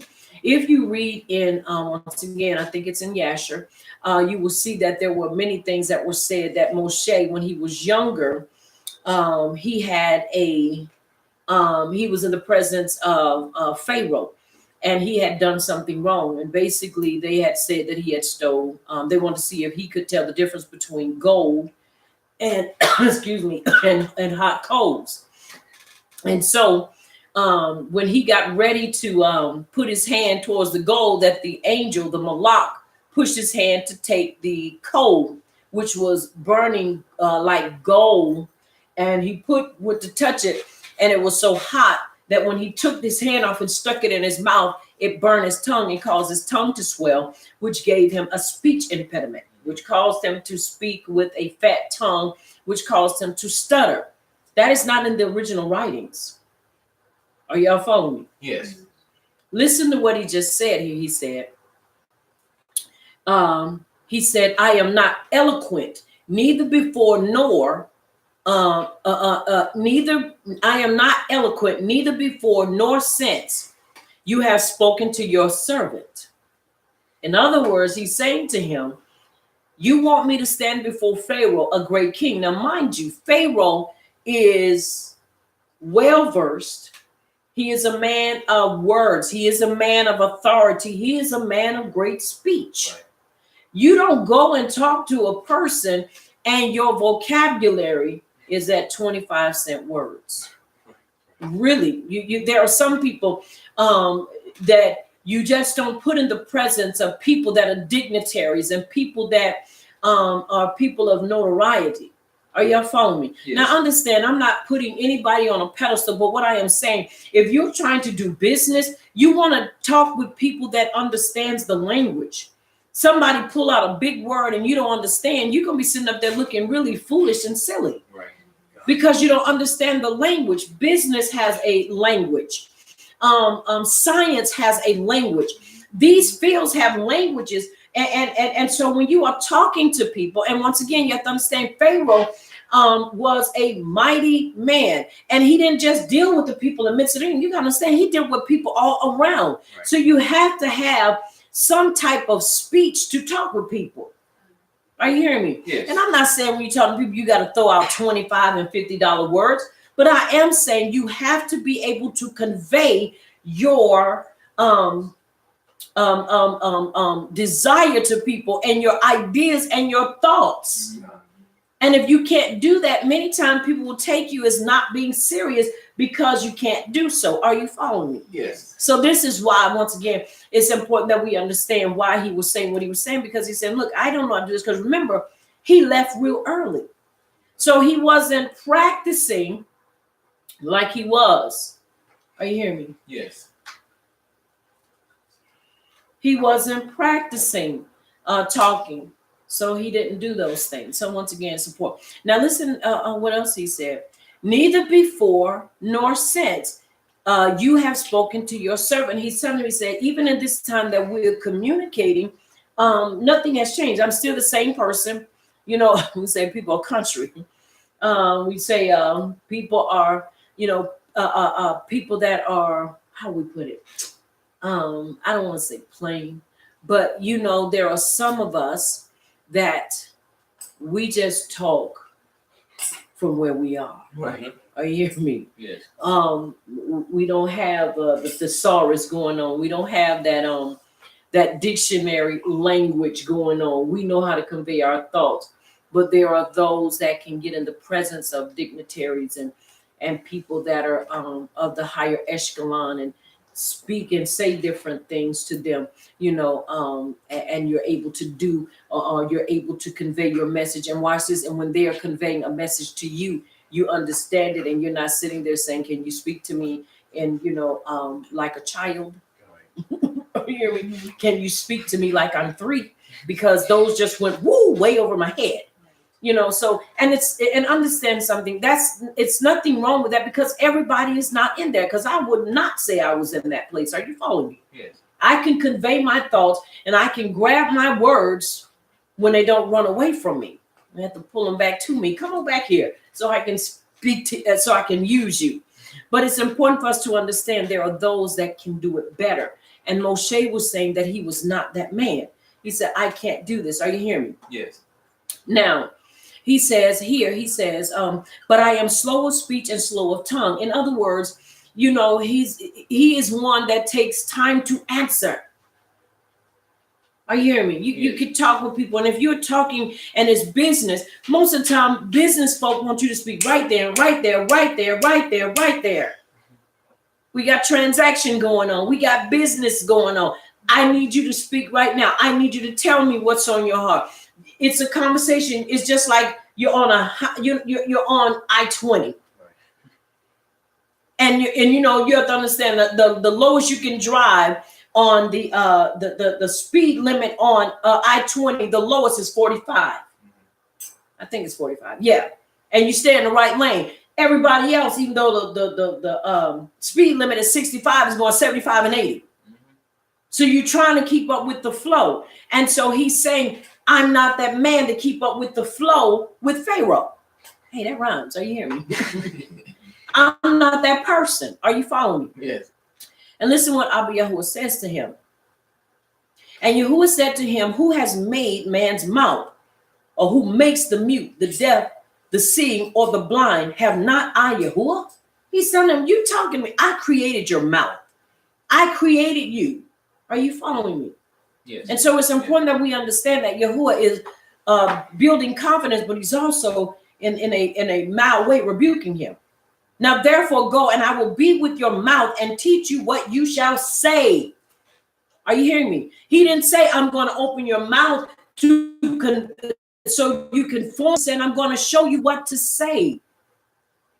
I understand you are afraid that he may pull out a word that has you, sitting up there thinking, boy, if I had a dictionary right now, hold on, give me a minute. Let me Google.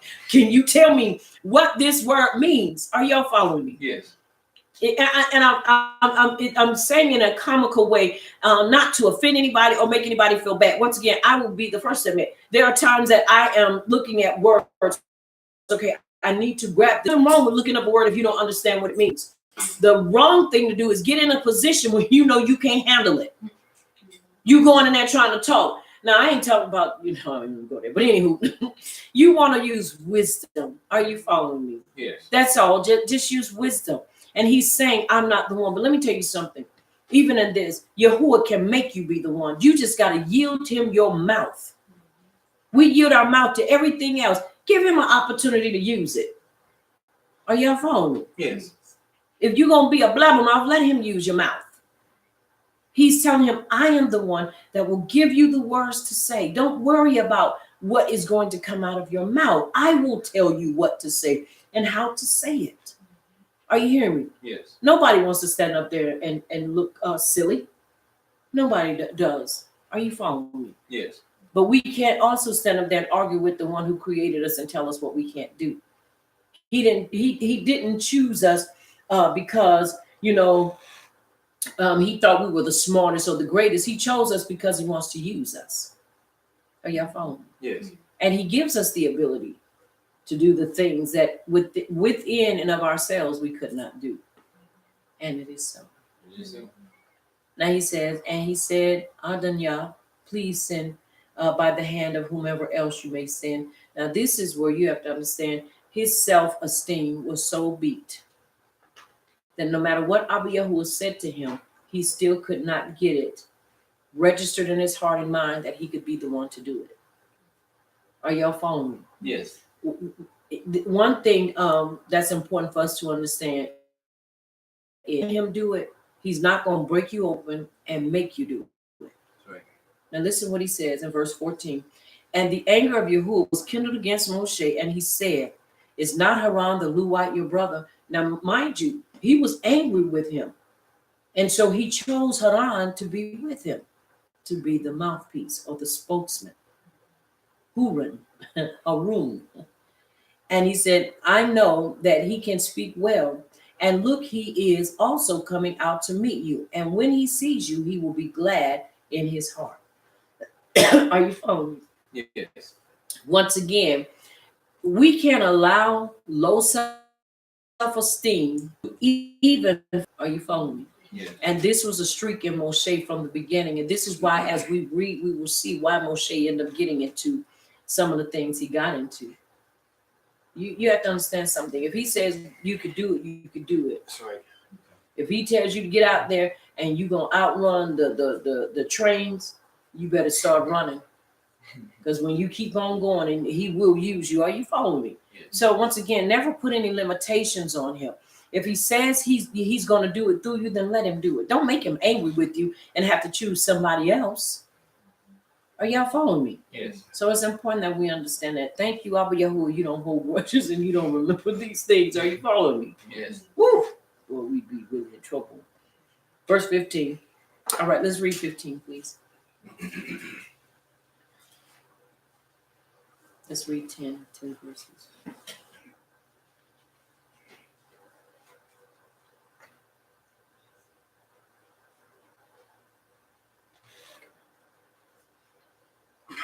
Then Moshe said to Yahuwah, O Adon Yah, I am not eloquent, neither. Verse 15. Okay. And you shall speak to him and put the words in his mouth, and I will be your mouth and with his mouth, and I will teach you what you shall do. And he shall be your spokesman to the people, and he himself shall be as a mouth for you, and you shall be to him as power. And you shall take this rod in your hand, with which you shall do the signs. So Moshe went and returned to Jethro, his father-in-law, and said to him, please let me go and return to my brethren who are in Mitzrayim, and see whether they are still alive. And Jethro said to Moshe, go in shalom. And Yahuwah said to Moshe in Midian, go, return to Mitzrayim, for all the men are dead who sought your life. Then Moshe Moshe took his wife and his sons and set them on a donkey, and he returned to the land of Mitzrayim. And Moshe took the rod of power in his hand. And Yahuwah said to Moshe, when you go back to Mitzrayim, see that you do all those wonders before Pharaoh, which I have put in your hand. But I will harden his heart, so that he will not let the people go. Then you shall say to Pharaoh, thus says Yahuwah Yasharal, is my son, my Bechor.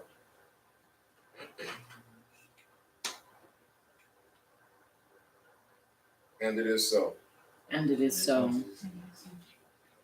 Now, this is where a lot of people also get caught up in verse 22 and 23. Now, listen what he says. Once again, whenever, excuse me, there is a person in power, and we see that from the Pharaoh after the death of Joseph, when all that generation had died out, even the Pharaoh and all those that understood and had that relationship, the Pharaohs that followed considered themselves to be kings. And so the which we know Pharaoh is a title and not a name. And so it meant house of power, or house of power. And so it went from being house of power to now it falling on the shoulders of one person. And this is how he was able to create the mayhem that he had created. And from him, every time one would rise up, they would rise up with that same mentality, because this was now the order of the mentality or the life of the pharaohs that came after the Pharaoh that knew the children of Yasharal under the protection or tutelage of Joseph. Okay. And so we see these things. Now, once again, he tells them those people are dead, but there is still another one there that's heart is hard against the children of Yasharal. This is why no matter what, every time one oppressor or one thing that oppresses us comes up and we seem like we get past it, another thing comes up, because as long as that is still rehearsed, practiced, and spoken about, the next person is going to pick it up. Right. Are y'all following me? Yeah. This is why it is something every generation that comes up that is constantly against us as a people. Why? Because it's constantly rehearsed. These people ain't nothing. We're always talked about. They always want to say we lazy, but want some out there. They have built dynasties off of drug money. Am I condoning it? Absolutely not. But never say that we are a lazy people. We just have our energy and our plans misguided and misconstrued. But when it comes down to making stuff, you can't stop us. Are you following me? Yes. Even people on the street, you know, they all they do is beg, but they got a hustle going on. Right. They gonna hustle and get what they need. So once again, we are a residual people, and we are a people that hustle. We just got to get our hustle in the right way and in the right place. We're not a lazy people, but this is what happens. Now, when you look at 22, then you shall say to Pharaoh, thus says Yahuwah. Now, listen what he says. And we have taken this to make this the rule for us as a people, which is wrong. He says, thus says Yahuwah, Yasharal is my son, my Bechor. Are you following me? Yes. We're gonna find out also later on why he says he is his Bechor. Because is it not that all of the Bechor of Mitzrayim dies? You have to understand, you have Abba Yahuwah presenting himself as a living power to Pharaoh, who thinks he is above reproach. So he's saying to him in this manner, I'm coming to you as an Abba. Am I making sense? Yes. Because you're going to see in the end that you're going to come to me as an Abba. Are y'all following me? Yes. All right. And I say to you, let my son go that he may serve me. And if you refuse to let him go, indeed, I will kill your son, your Bechor. Are you hearing me? He already pronounces this in 23. Why? As once again, he is going to him at that moment as a Abba to another Abba. No, he is not his equal, but you have to understand, this is Yahuwah's way of dealing with Pharaoh. And this is why he puts Yasharal in the position as being his firstborn son. Are y'all following? Yes. Verse 24, and it came to pass on the way at the encampment that Yahuwah met him and sought to kill him. Now you start thinking, why would he seek to kill him? Because he didn't do what he was supposed to do. Why does Yahuwah want to kill Moshe, the man he himself chose and sent? The reason was that his wife Zipporah had succumbed to her Abba, who told her not to circumcise her son. And Moshe was powerless to convince his Isha, who would not listen. Hence, when Yahuwah was ready to kill him, we see Zipporah doing the circumcision herself to save her Ish, because he would have died on the account of her disobedience. So we see that she basically circumcised him right there, meaning she knew what she was doing, because if not, oh boy, would have been in some trouble. Right. Because she was doing that quick. Now you have to understand, you see your husband, it ain't funny, y'all. I'm not laughing at that, but you see your Ish flipping, flopping around on the ground, and you trying to figure out, oh, this is why you down there gasping for breath, and you're wrestling with look like yourself. Okay, let me go and do what I gotta do, what I fought you to keep you from doing in the beginning. Are you following me? Yes. You can imagine how scary that could have looked to somebody. Hey, is he all right down there? What's going on? Are you following me? Yes. No. Oh, no. Now, it says in verse 25, then Zipporah took a sharp stone and cut off the foreskin of her son, a sharp stone, meaning that she knew how to do this but refused to do it. Because once again, and mind you, this ain't during the calm of the storm. This is while the storm and the brawl is taking place. Because Yahuwah is at the point of killing him. And she knows why. Y'all know, and I want to take this sidebar real quick. Y'all know when certain things happen in our lives, we know where it comes from. There ain't no need to be sitting there saying, I wonder why this is happening. You know exactly why it is happening. Sometimes, and most of the time, because of being disobedient and hard-headed. Right. Are you following me? Yes. And that could be either or. The Isha or the Ish. Are you hearing me? Yes. Either or both could be hard-headed. And that's a double hard-headed makes a double punishment. But she does this. And look what it says. And so she does it. And then Zipporah took a sharp stone and cut off the foreskin of her son and cast it at Moshe's feet and said, surely you are a Ish of blood to me. So let him go. Then she said, you are a Ish of blood because of the circumcision.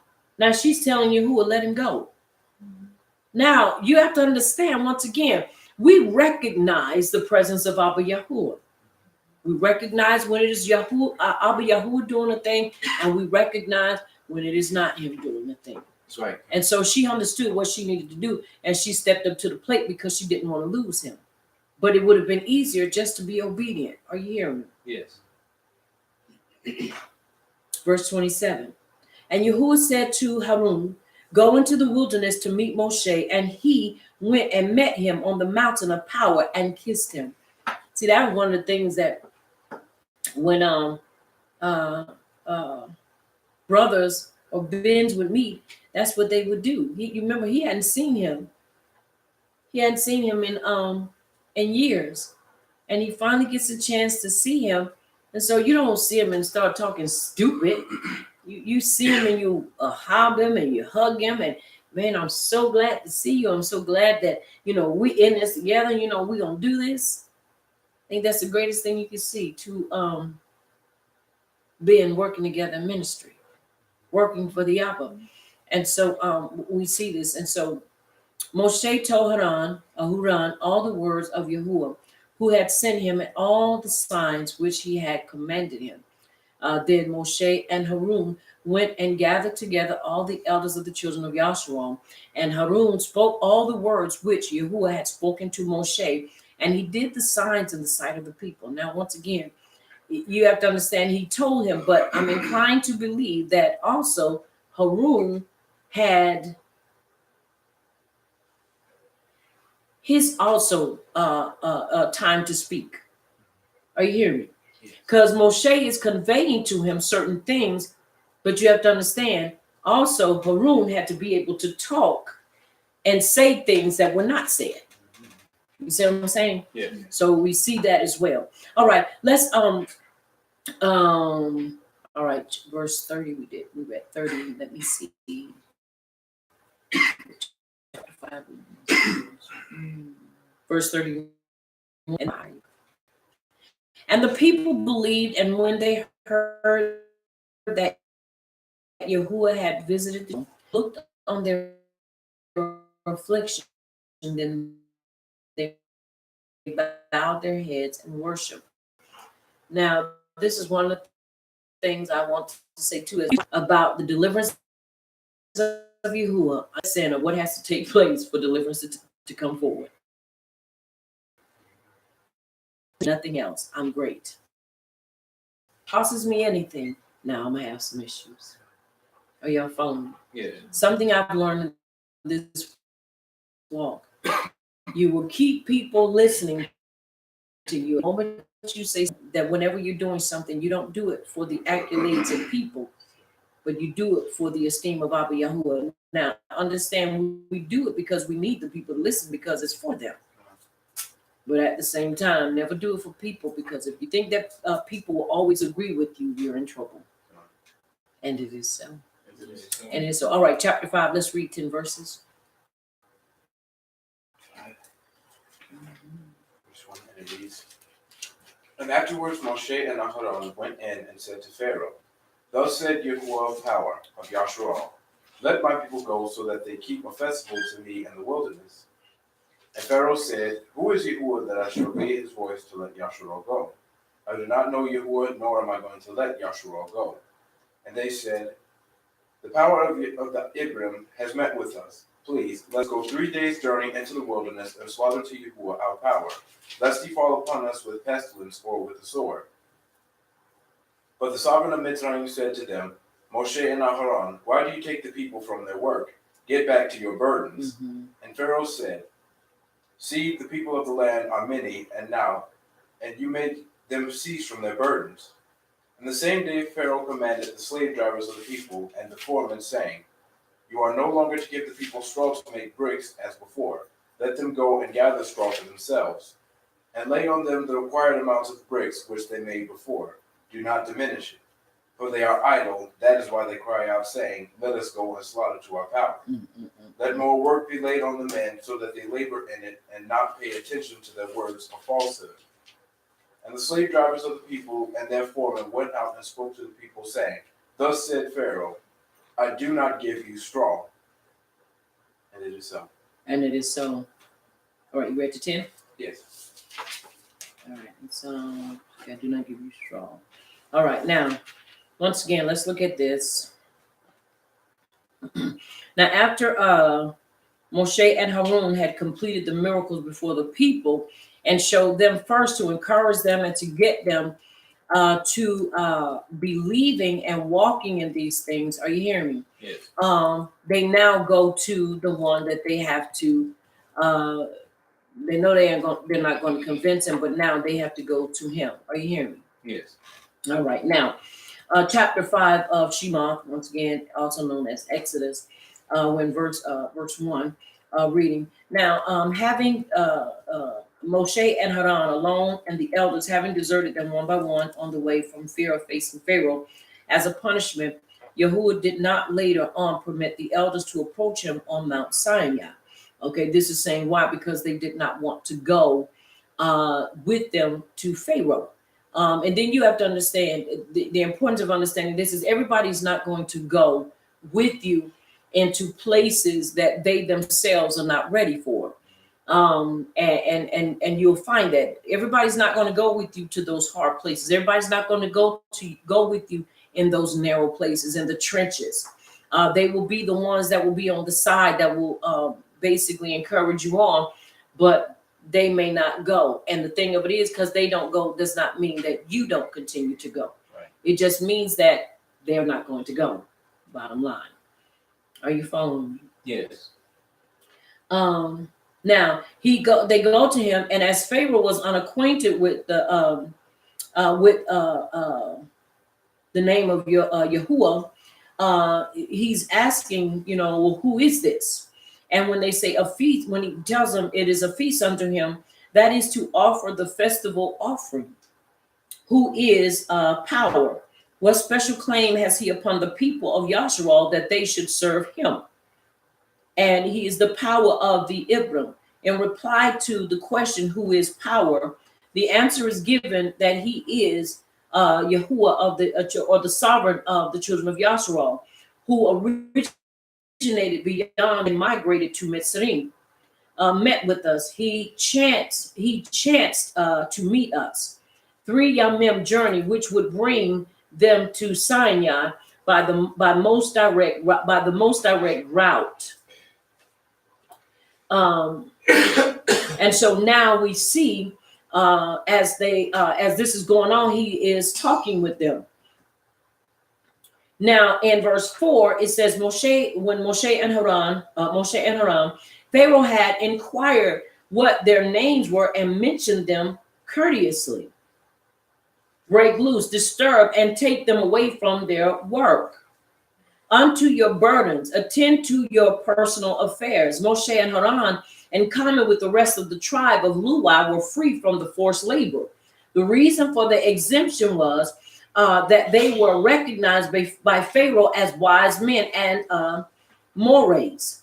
Pharaoh used the suffix yor because Moshe and Haran were the representatives of the people.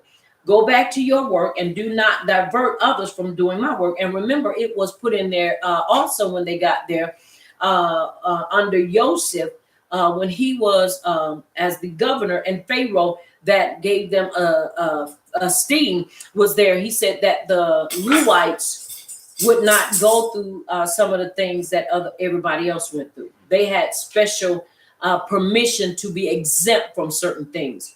And so with that, this is why they didn't have to do certain things. And this is why he spoke to them in that regard. Now, once again, it's important that we understand this. Verse 5, are now many. By taking away the large number of Yashraelites from their labors, Moshe and Haran were involving Pharaoh in considerable loss. And so now it's like, well, you're not going to take away from me. And who are you coming up, out of nowhere telling me, they need to leave and do all these things. So the taskmasters and officers, the former were Mitzrayim and the latter Yashraelites. Now, understand, this is where really in chapter 5, we began to see our very own people stand in opposition of us as a people, because now they're working for who? The enemy. They're working for him. So when you start seeing a lot of these things that they're really harsh, is because now role reversal has taken place here. Right. And so now the taskmasters gave orders to the officers, which they in turn enforced upon the Yashraelites. So you got your own people, and which sometimes working for your own people can be really challenging. I won't say hard, but I'll say challenging. Verse 7, straw renders stubble. Now, verse 8, tell the fixed daily quota of bricks each of them had to produce when straw had been supplied. So he's saying they were idle. And now we get the Ibram word, nerpim and Rapha, to be loose, signifies that the work became loose in their hands and they loosened themselves from the work. They really could do much more. So he's basically saying, oh, they don't have enough to do. This is why they have this on their mind. So, I'm going to go head on and give them more so they won't be idle. They won't be thinking about doing stuff like this. Because really, they need to just be focusing on building my empire, my dynasty. Are you following me? Yes. All right. Y'all still with me? Yes. All right. Went out from the king's palace to the Yashraelites at work. And so now this is where we really began to see many of things, the things really take shape and really began to take form concerning these things of the children of Yasharal being in Mitzrayim. And this Pharaoh that really is truly ensuring that things are rough and hard. And also to build to create, I won't say build, but to create create confusion in the one who's bringing the great news and bringing the great tidings of Abba Yahuwah of their deliverance cause friction so that the people will become weary and not want to follow in this. Why? Because of the things that's happening. Are you hearing me? Yes. The way to cause problems in between the student and the moray or the mora is to begin to cause harshness to come. Okay, but you said deliverance. You said these things gonna happen. So why now are things becoming harder for us when it look like they should become easier? Right. You want to cause confusion and you want things to go in a negative direction, especially when people are not tapping into things. Just tell them one thing and they hear it, but things are contrary. Mm-hmm. The situation or the actions in that situation become contrary to what they're believing. You're gonna see some problems arise. Right. Right. Because if you tell people, "Oh, we're gonna have," but it's gonna take a minute. But you say it, well, we're gonna build, but it's gonna take a minute. I don't know if I can say that because see, I'm ready for it right now. You're gonna have these problems. You're gonna see them arise because when you have a microwave people that say we want it right now, but don't understand there are certain things that have to be done. So when we leave away from this, we don't have to come back to it. Are you hearing me? Yes. So it's important that we understand or get a feel of the mindset. All right, let's read verse 11. Let's read 10 verses, please. Chapter 5.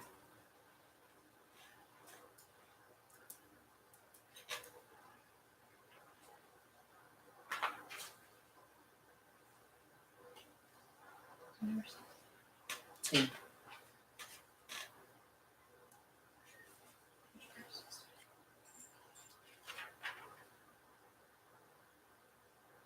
Verses of chapter 5.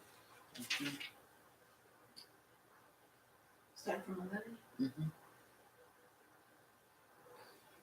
And it reads, "Go and get the straw on your own, wherever you can find it, but your work won't be reduced at all." So the people spread out all through the land of Mitzrayim to gather stubble for straw. The slave masters drove them hard and said, "Make sure you make the same daily quota as when you had the straw." The Yashulite supervisors, whom Pharaoh's slave masters had set over them, were also beaten and asked, "Why didn't you produce the same number of bricks yesterday and today as you did before?" The Yashulite supervisors came and pleaded to Pharaoh, "Why do you treat your servants like this? No straw is supplied to your servants, yet they say to us, 'Make bricks.' Look at how your servants are being beaten. Your own people are to blame." Pharaoh replied, "You are lazy bums, nothing but lazy bums. That's why you say, 'Let us go and offer sacrifices to Yahuwah.'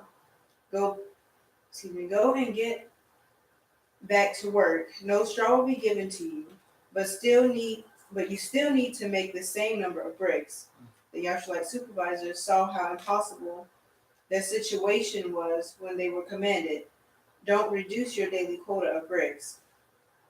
When they left Pharaoh, they met Moshe and Aharon, and when they were waiting for them, and it is so. And so you read to 21.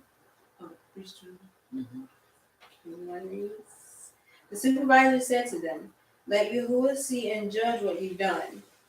You've made us stink in the opinion of Pharaoh and his servants. You've given them a reason to kill us.'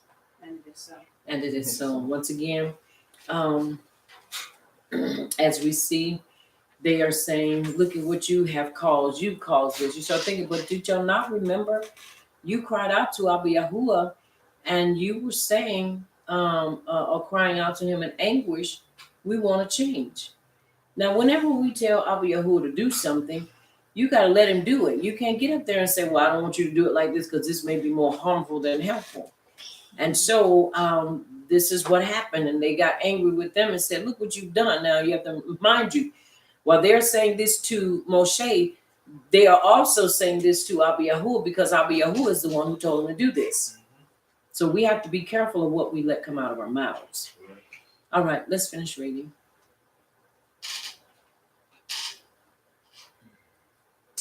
Verse 22, and then chapter 6, verse 1. And Moshe returned unto Yahuwah and said, Yahuwah, wherefore hast thou so evil entreated this people? Why is it that thou hast sent me? He said, chapter 6, verse 2. Then Yahuwah said unto Moshe, Now that you see what I will do to Pharaoh, for with a strong hand shall he drive them out of his land. Mm-hmm. Chapter 6, verse 1. You did it? All right. Now, one of the things I want to point out, that's the King James Version you're reading, right? All right. Now, it says that Moshe went to Yahuwah and said, Why have you brought such evil? That is not what it says. It says, So Moshe returned to Yahuwah and said, Adonai, why have you brought trouble on this people? Why is it you have sent me? Now, once again, you have to understand, not evil. You see, this is why when you begin to look at people like Marcion and some of the other people that categorize Abba Yahuwah as being this mean, bloodthirsty power, it is because of the way things have been interpreted. Right. You know, well, all he wants is this, that, and the other, and he just drives people. It's how people present to a people that don't know him. He told me, he said, I'm going to bring you out with a strong hand. He said, but he's going to push you out with a strong hand, meaning he's going to really bring you to a place where he's going to break you down before he lets you go. Now, they were already in this. Now, isn't it amazing, though, once again, that we will cry out for something when it's really harsh on us, but then when it eases up, we kind of get comfortable with it. And they got comfortable again. Now they started crying, saying, "Well, we getting beat because we can't make them produce what happens." But you start thinking they're put in a situation that truly is an unrealistic situation to where they cannot produce it in that manner. So they're gonna come up with another way. Are you following me? Yeah. But once again, when we are pressed hard, this is the type of people we are. We are a residual people. If you tell us to make brick with straw, we don't have the straw. We still gonna do what we have to do. That's right. Are you following me? Yeah. This is why it is important that when we read, we don't look and say they did. We say we can do. Oh, them people ain't gonna never come together. Really? I saw a post that said, but they didn't say us people, and they didn't call us, black or colored folk. They call us niggas. They said they ain't gonna get together. Yeah, it's the truth. People talk about us and then they call themselves Hebrews, but then they regard us as being nothing. Right. They ain't gonna get together. They ain't gonna do. You just wasting your time. And instead of us proving them wrong, sometimes we end up proving them right. Mm-hmm. Right. Because we're gonna do the craziest things and we go in the opposite direction. Are you following me? Yes. We can't do these things. Are you following me? Very important for us to change how we do things. Now let's verse 23. For since I came to Pharaoh to speak in your name, he has done evil to this people. Neither have you delivered. You must wait on Yahuwah. Wait on Yahuwah's time, not ours. And one thing about it, you can't let another person's grievance or even their impatience be pushed off and rubbed off on you. That's right. Because then you'll get yourself. So if he's already told you something, get him pushing. That's kind of, you have to tell him, say, look, I'm waiting. And you're waiting. Right. Waiting. And you're going to have to. Chapter 6, verse 1, who is he? For with a strong hand he will let them go. And with the strong hand he will drive them out of his land. Now also, and this also shows me that he had to show them what he was capable of doing. Not just Yahuwah, but he had to show them the lengths that Pharaoh would actually go through concerning them. Right. So that's another thing to look at. The cover had to be revealed for who he truly was. And it is so. And it is. All right, let us turn our attention to our Haftarah portions. Haftarah Shema. Yashiyah 27 to 28. Starting at verse 6.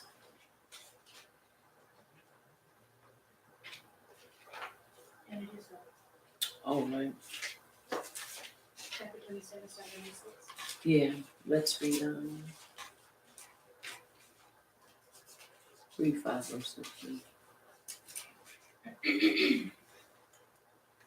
Yashayan, chapter 27, starting at verse 6. He shall cause them that come of Yaakov to take root. Yasharal shall blossom and bud and fill the face of the world with fruit. Has he smitten him? Has he smote those that smote him? Or is he slain according to the slaughter of them that are slain by him? In measure, when it shooteth forth, you will debate with it. He stays his rough wind in the day of the east wind. By this, therefore, shall the iniquity of Yaakov be purged. And this is all the fruit to take away his sin. When he makes all the stones of the altar as chalk stones that are beaten and sundered, the groves and images shall not stand up. Yet the defenced city shall be desolate, and the habitation forsaken, and left like a wilderness. There shall the cow feed, and there shall he lie down, and consume the branches thereof. When the boughs thereof are withered, they shall be broken off. The women come and set them on fire, for it is a people of no understanding. Therefore he that made them will not have mercy on them, and he that formed them will show them no favor. And it is so, chapter 27, verse 6.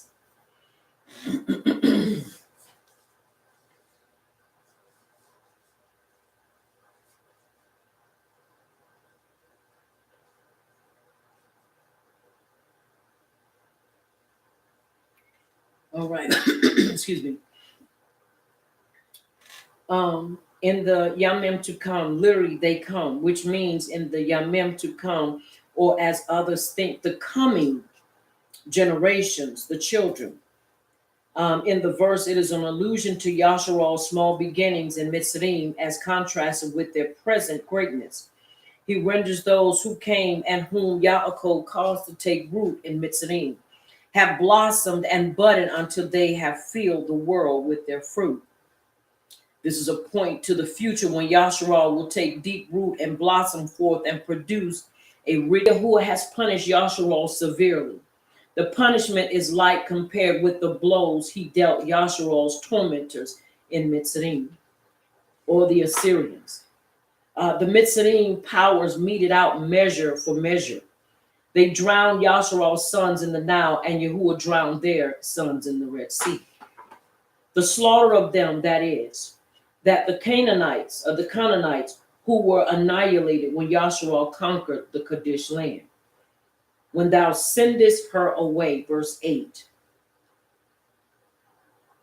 When the Mitzrayim let the Yasharites go, Yahuwah punished the persecutors with their own measure. Beshlaka is not a verb, but a noun meaning with his sword. From Shalak, Yoel 2:8, Samaria destroyed itself with its own weapons. If, however, the word is connected with Shalak Yayik, from Shalak, a plant, in a transferred sense, a village, the meaning would be Samaria was punished with her own measure. She had quarreled with the people of her own villages, which may be considered as her plants. Therefore, he hath removed her. East wind, an allusion to Yahuwah caused the sea to go back by a strong east wind. And it is so. And it is so.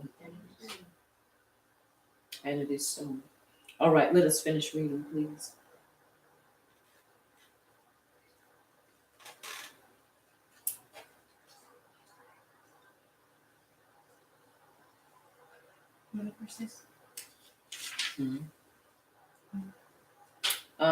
Read 12, 13, 14, go into chapter 28, and read all the way to verse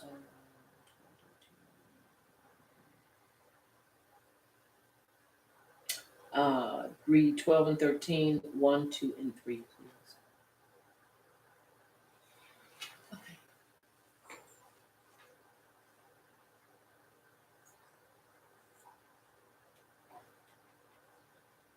Starting there.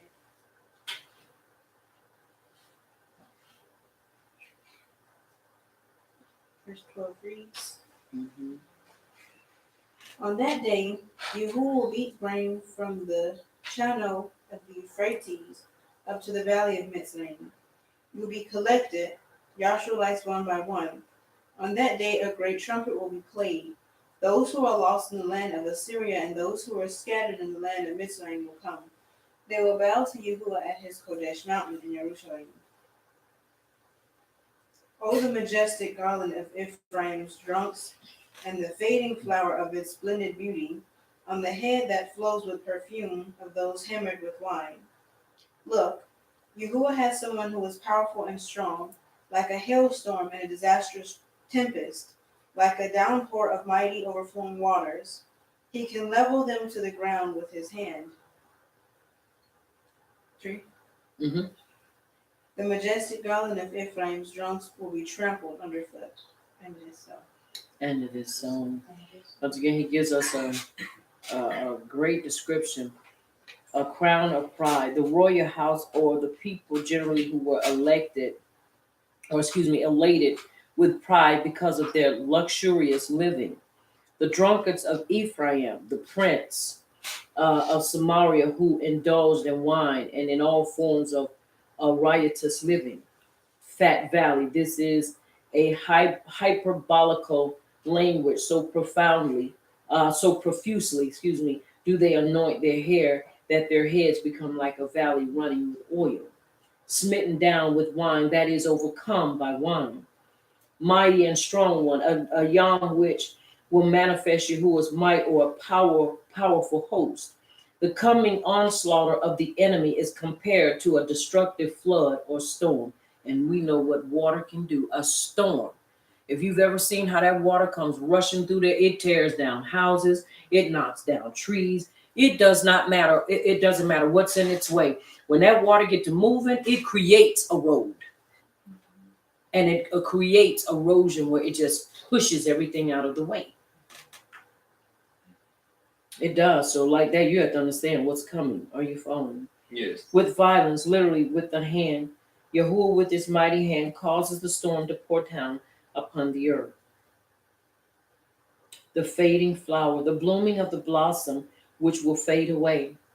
First ripe fig. The enemy will fall upon the wealth of Samaria with the avidity that people seize a first ripe fig. First ripe fig. And it is so. All right, let's finish reading.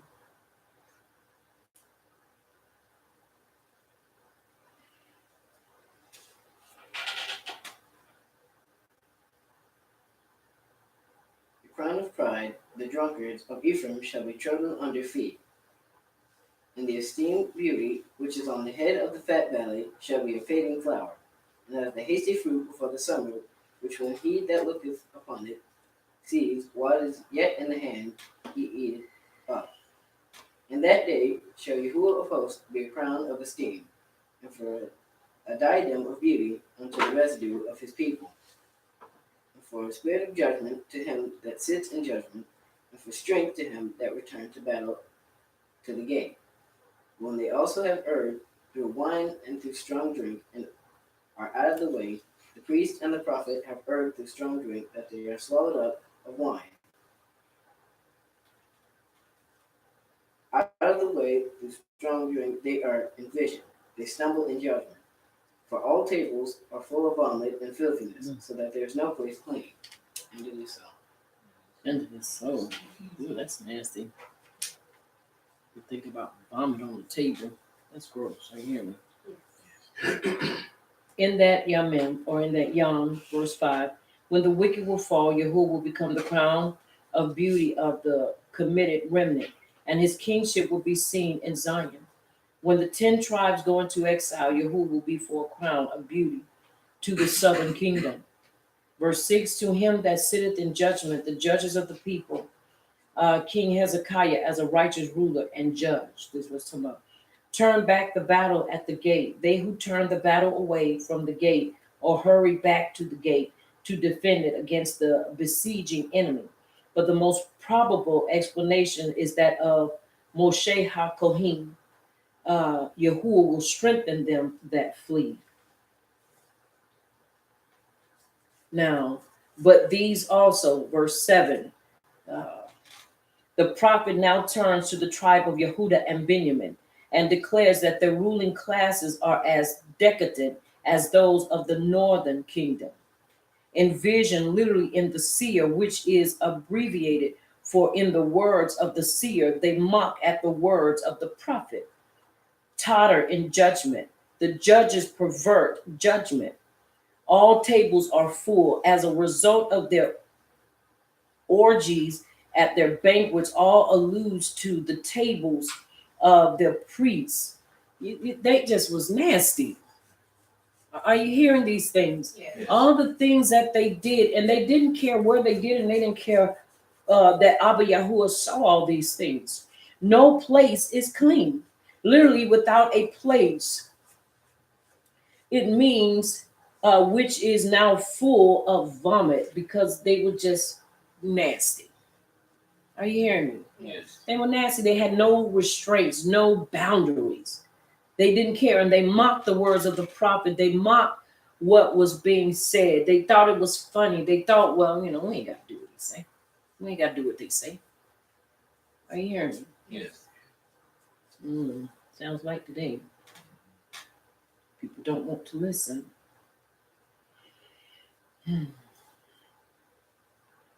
Verse 9,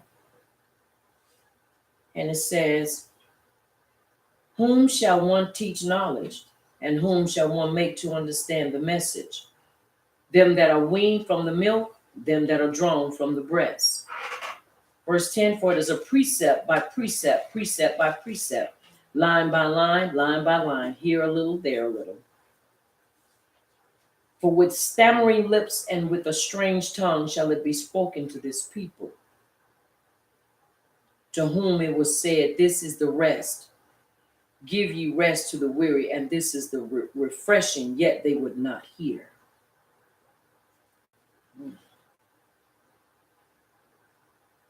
Yet they would not hear.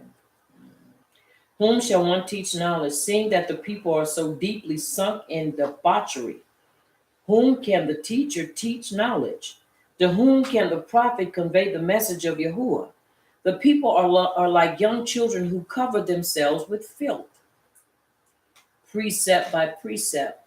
They are like young children lacking in understanding and slow to learn. And the prophet has to instruct them gradually, precept by precept, and line by line, in the same way as writing is taught. Or like the builder who moves the building line as each row of bricks or stone is completed. Stammering lips. So devoid of understanding are they that anyone who addresses to them words of exhortation appear to them to speak unintelligently. Sounds like today, don't it? Yes. It does. Because you try to convey things. And as if he were speaking in a foreign tongue, like the teacher who has to substitute easier words for the difficult ones, so the prophet has to choose his words when speaking to the people. See, this is one of the verses that people use in Christianity to convince people that when people were said to be stammering with their mouths and speaking in an unknown language, this was the one they used to verify speaking in tongues, which we see to Layla does not go with that. That has nothing to do with that at all. But this is how they interpreted it. Are you hearing me? Yes. And it was wrong. And it is so. Yes. All right, verse 12 says, to whom it was said by the prophet who showed the people the way to security and rest, but they would not listen to him or her. Are you following me? Yes. Don't listen. Try to show you the way to rest. Try to show you. They don't listen. Are you following me? Yes. All right, let's read verse 13 and chapter 28, verses 22 and 23. Mhm.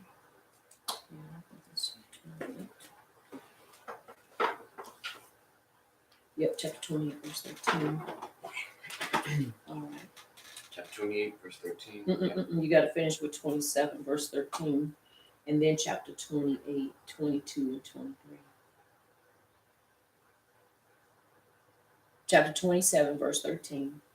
Then we go into chapter 28, verse 22 and 23. Okay.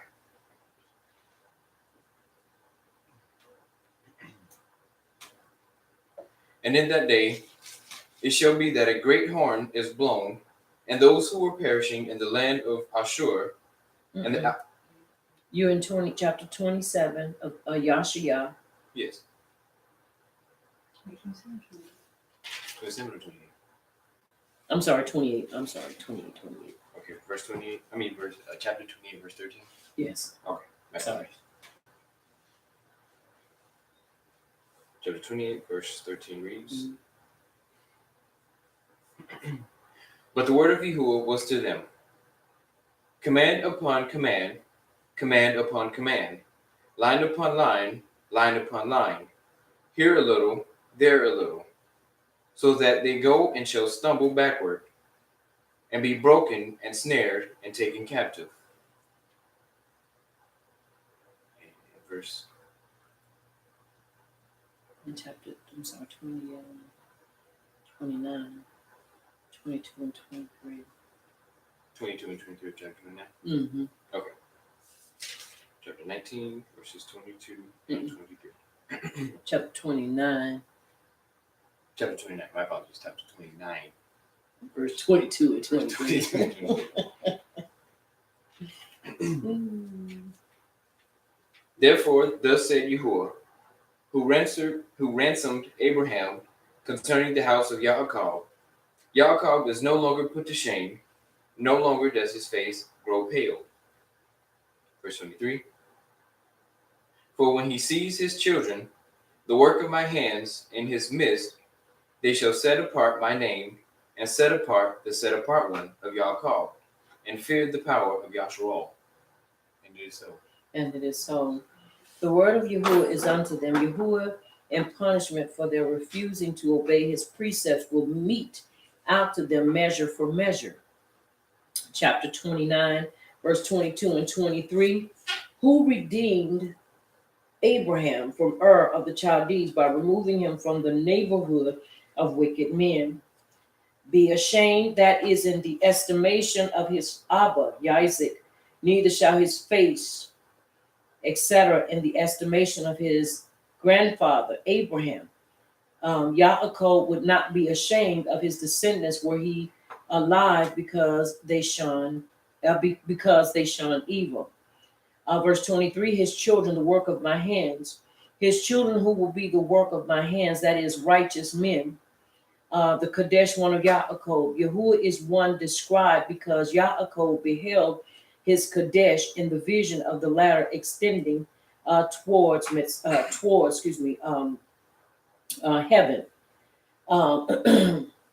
Shall stand in awe of. The verb may be intransitive or signify cause others to stand in awe of. So saying the way that Abba Yahuwah, the children, yet they shall sanctify the Kadesh one of Yaakov and shall stand in awe of power of Yahshua. So when we stand as a people, not just united, but living in truth and doing what we're supposed to, people will stand in awe of the power of Abba Yahuwah, not just in our lives, but around us. That's right. This is another thing, is that we've got to esteem him. And when we don't do that, we tend to, once again, come out looking like a people that don't know who we are. And Right. when that is looked upon, it is looked upon and frowned upon because people don't understand, really how to take us as a people because of the things that we do. Are y'all following me? Yes. This is why it's important that we govern ourselves. All right, we are down to our last book, our Brit Hadashah, and we are in Acts chapter 7, verses 17 through 35. And this is our last chapter and last verses.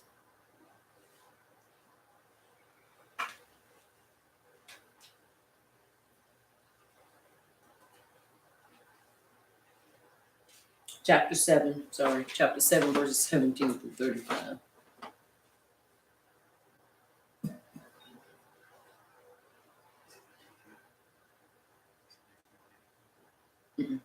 Acts chapter 7, verses 17 through 35.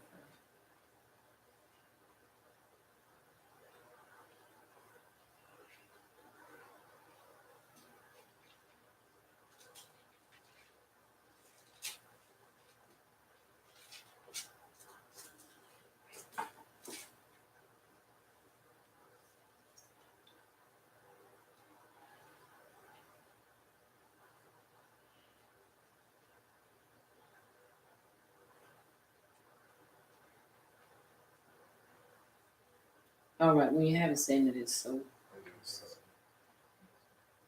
All right. Verse 17 says, but when the, you got it? Yeah. Come on. But when the time of the promise drew near, which power had sworn to Abraham, the people grew and multiplied in Mizraim, till another king arose. This knew not Joseph. The same dealt treacherously with our family and treated them with evil, our robbers, so that they cast out their young children, to the end they might not live. In which time Moshe was born, and was exceedingly fair, and nourished up in his Abba's bed for 3 months. And when he cast out Pharaoh's daughter, took him up, and nourished him for her own son.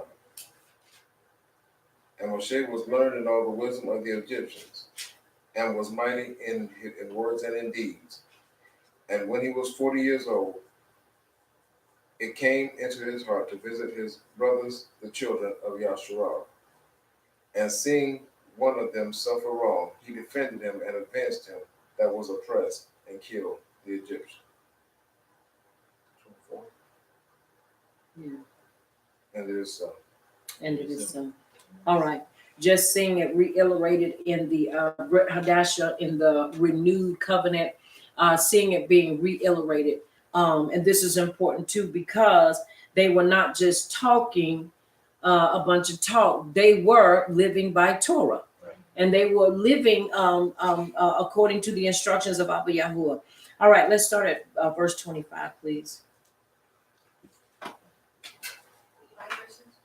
Yeah, that's fine.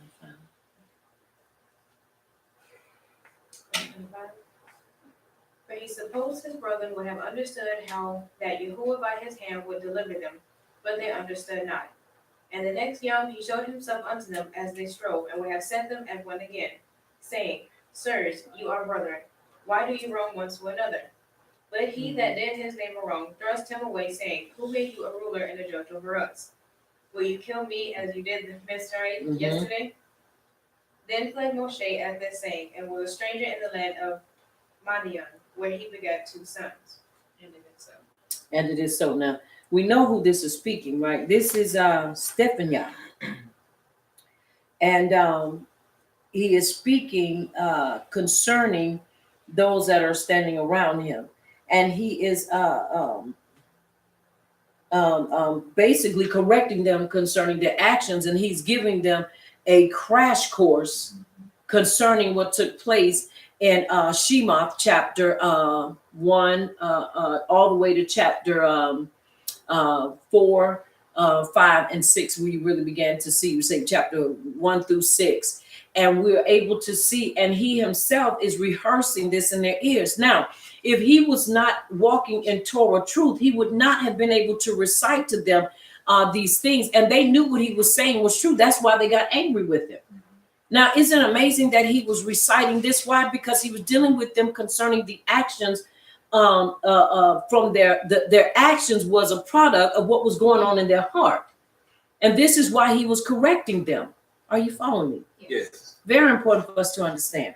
All right, let's finish reading.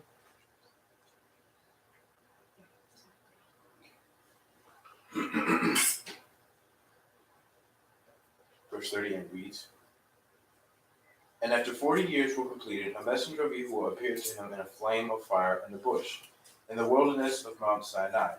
And Moshe, seeing it, marveled at the sight, and coming near to look, the voice of Yahuwah came to him, saying, I am Yahuwah your power, the power of your fathers, the power of Abraham, the power of Isaac, and the power of Yaakov. And Moshe trembled and did not have the courage to look. But Yahuwah said to him, Take your sandals off your feet, for the place where you stand is set upon ground. I have certainly seen the evil treatment of my people who are in Mitzrayim, and I have heard their groaning and have come down to deliver them. And now come, let me send you to Mitzrayim.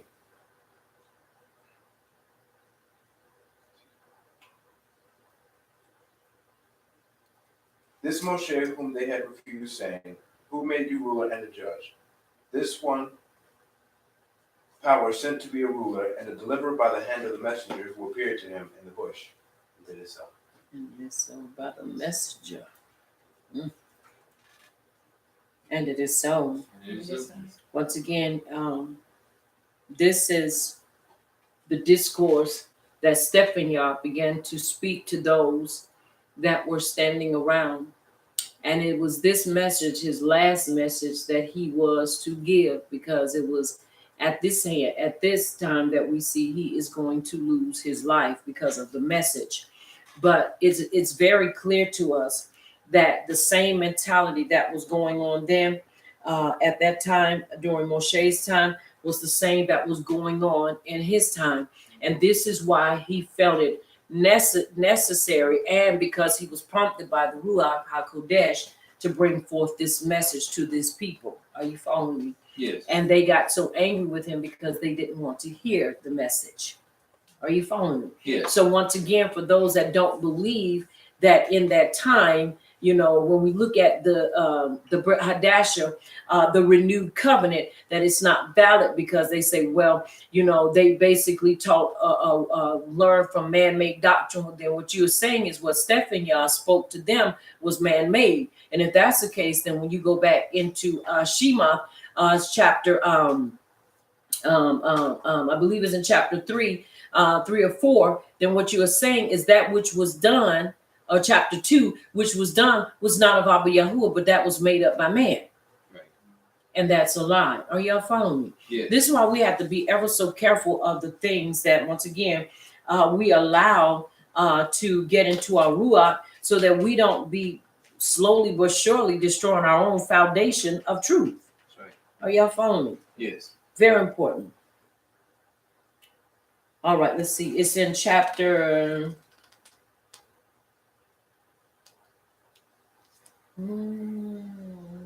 chapter 3 and chapter 4 is where we see these things take place. Chapter 2, chapter 1 and chapter 2, where you see the life of Moshe, and we see in chapter 3 shepherding the flock, and then we see in chapter 4 he hears the voice of Abba Yahuwah, and chapter 5 is when they present themselves to Pharaoh.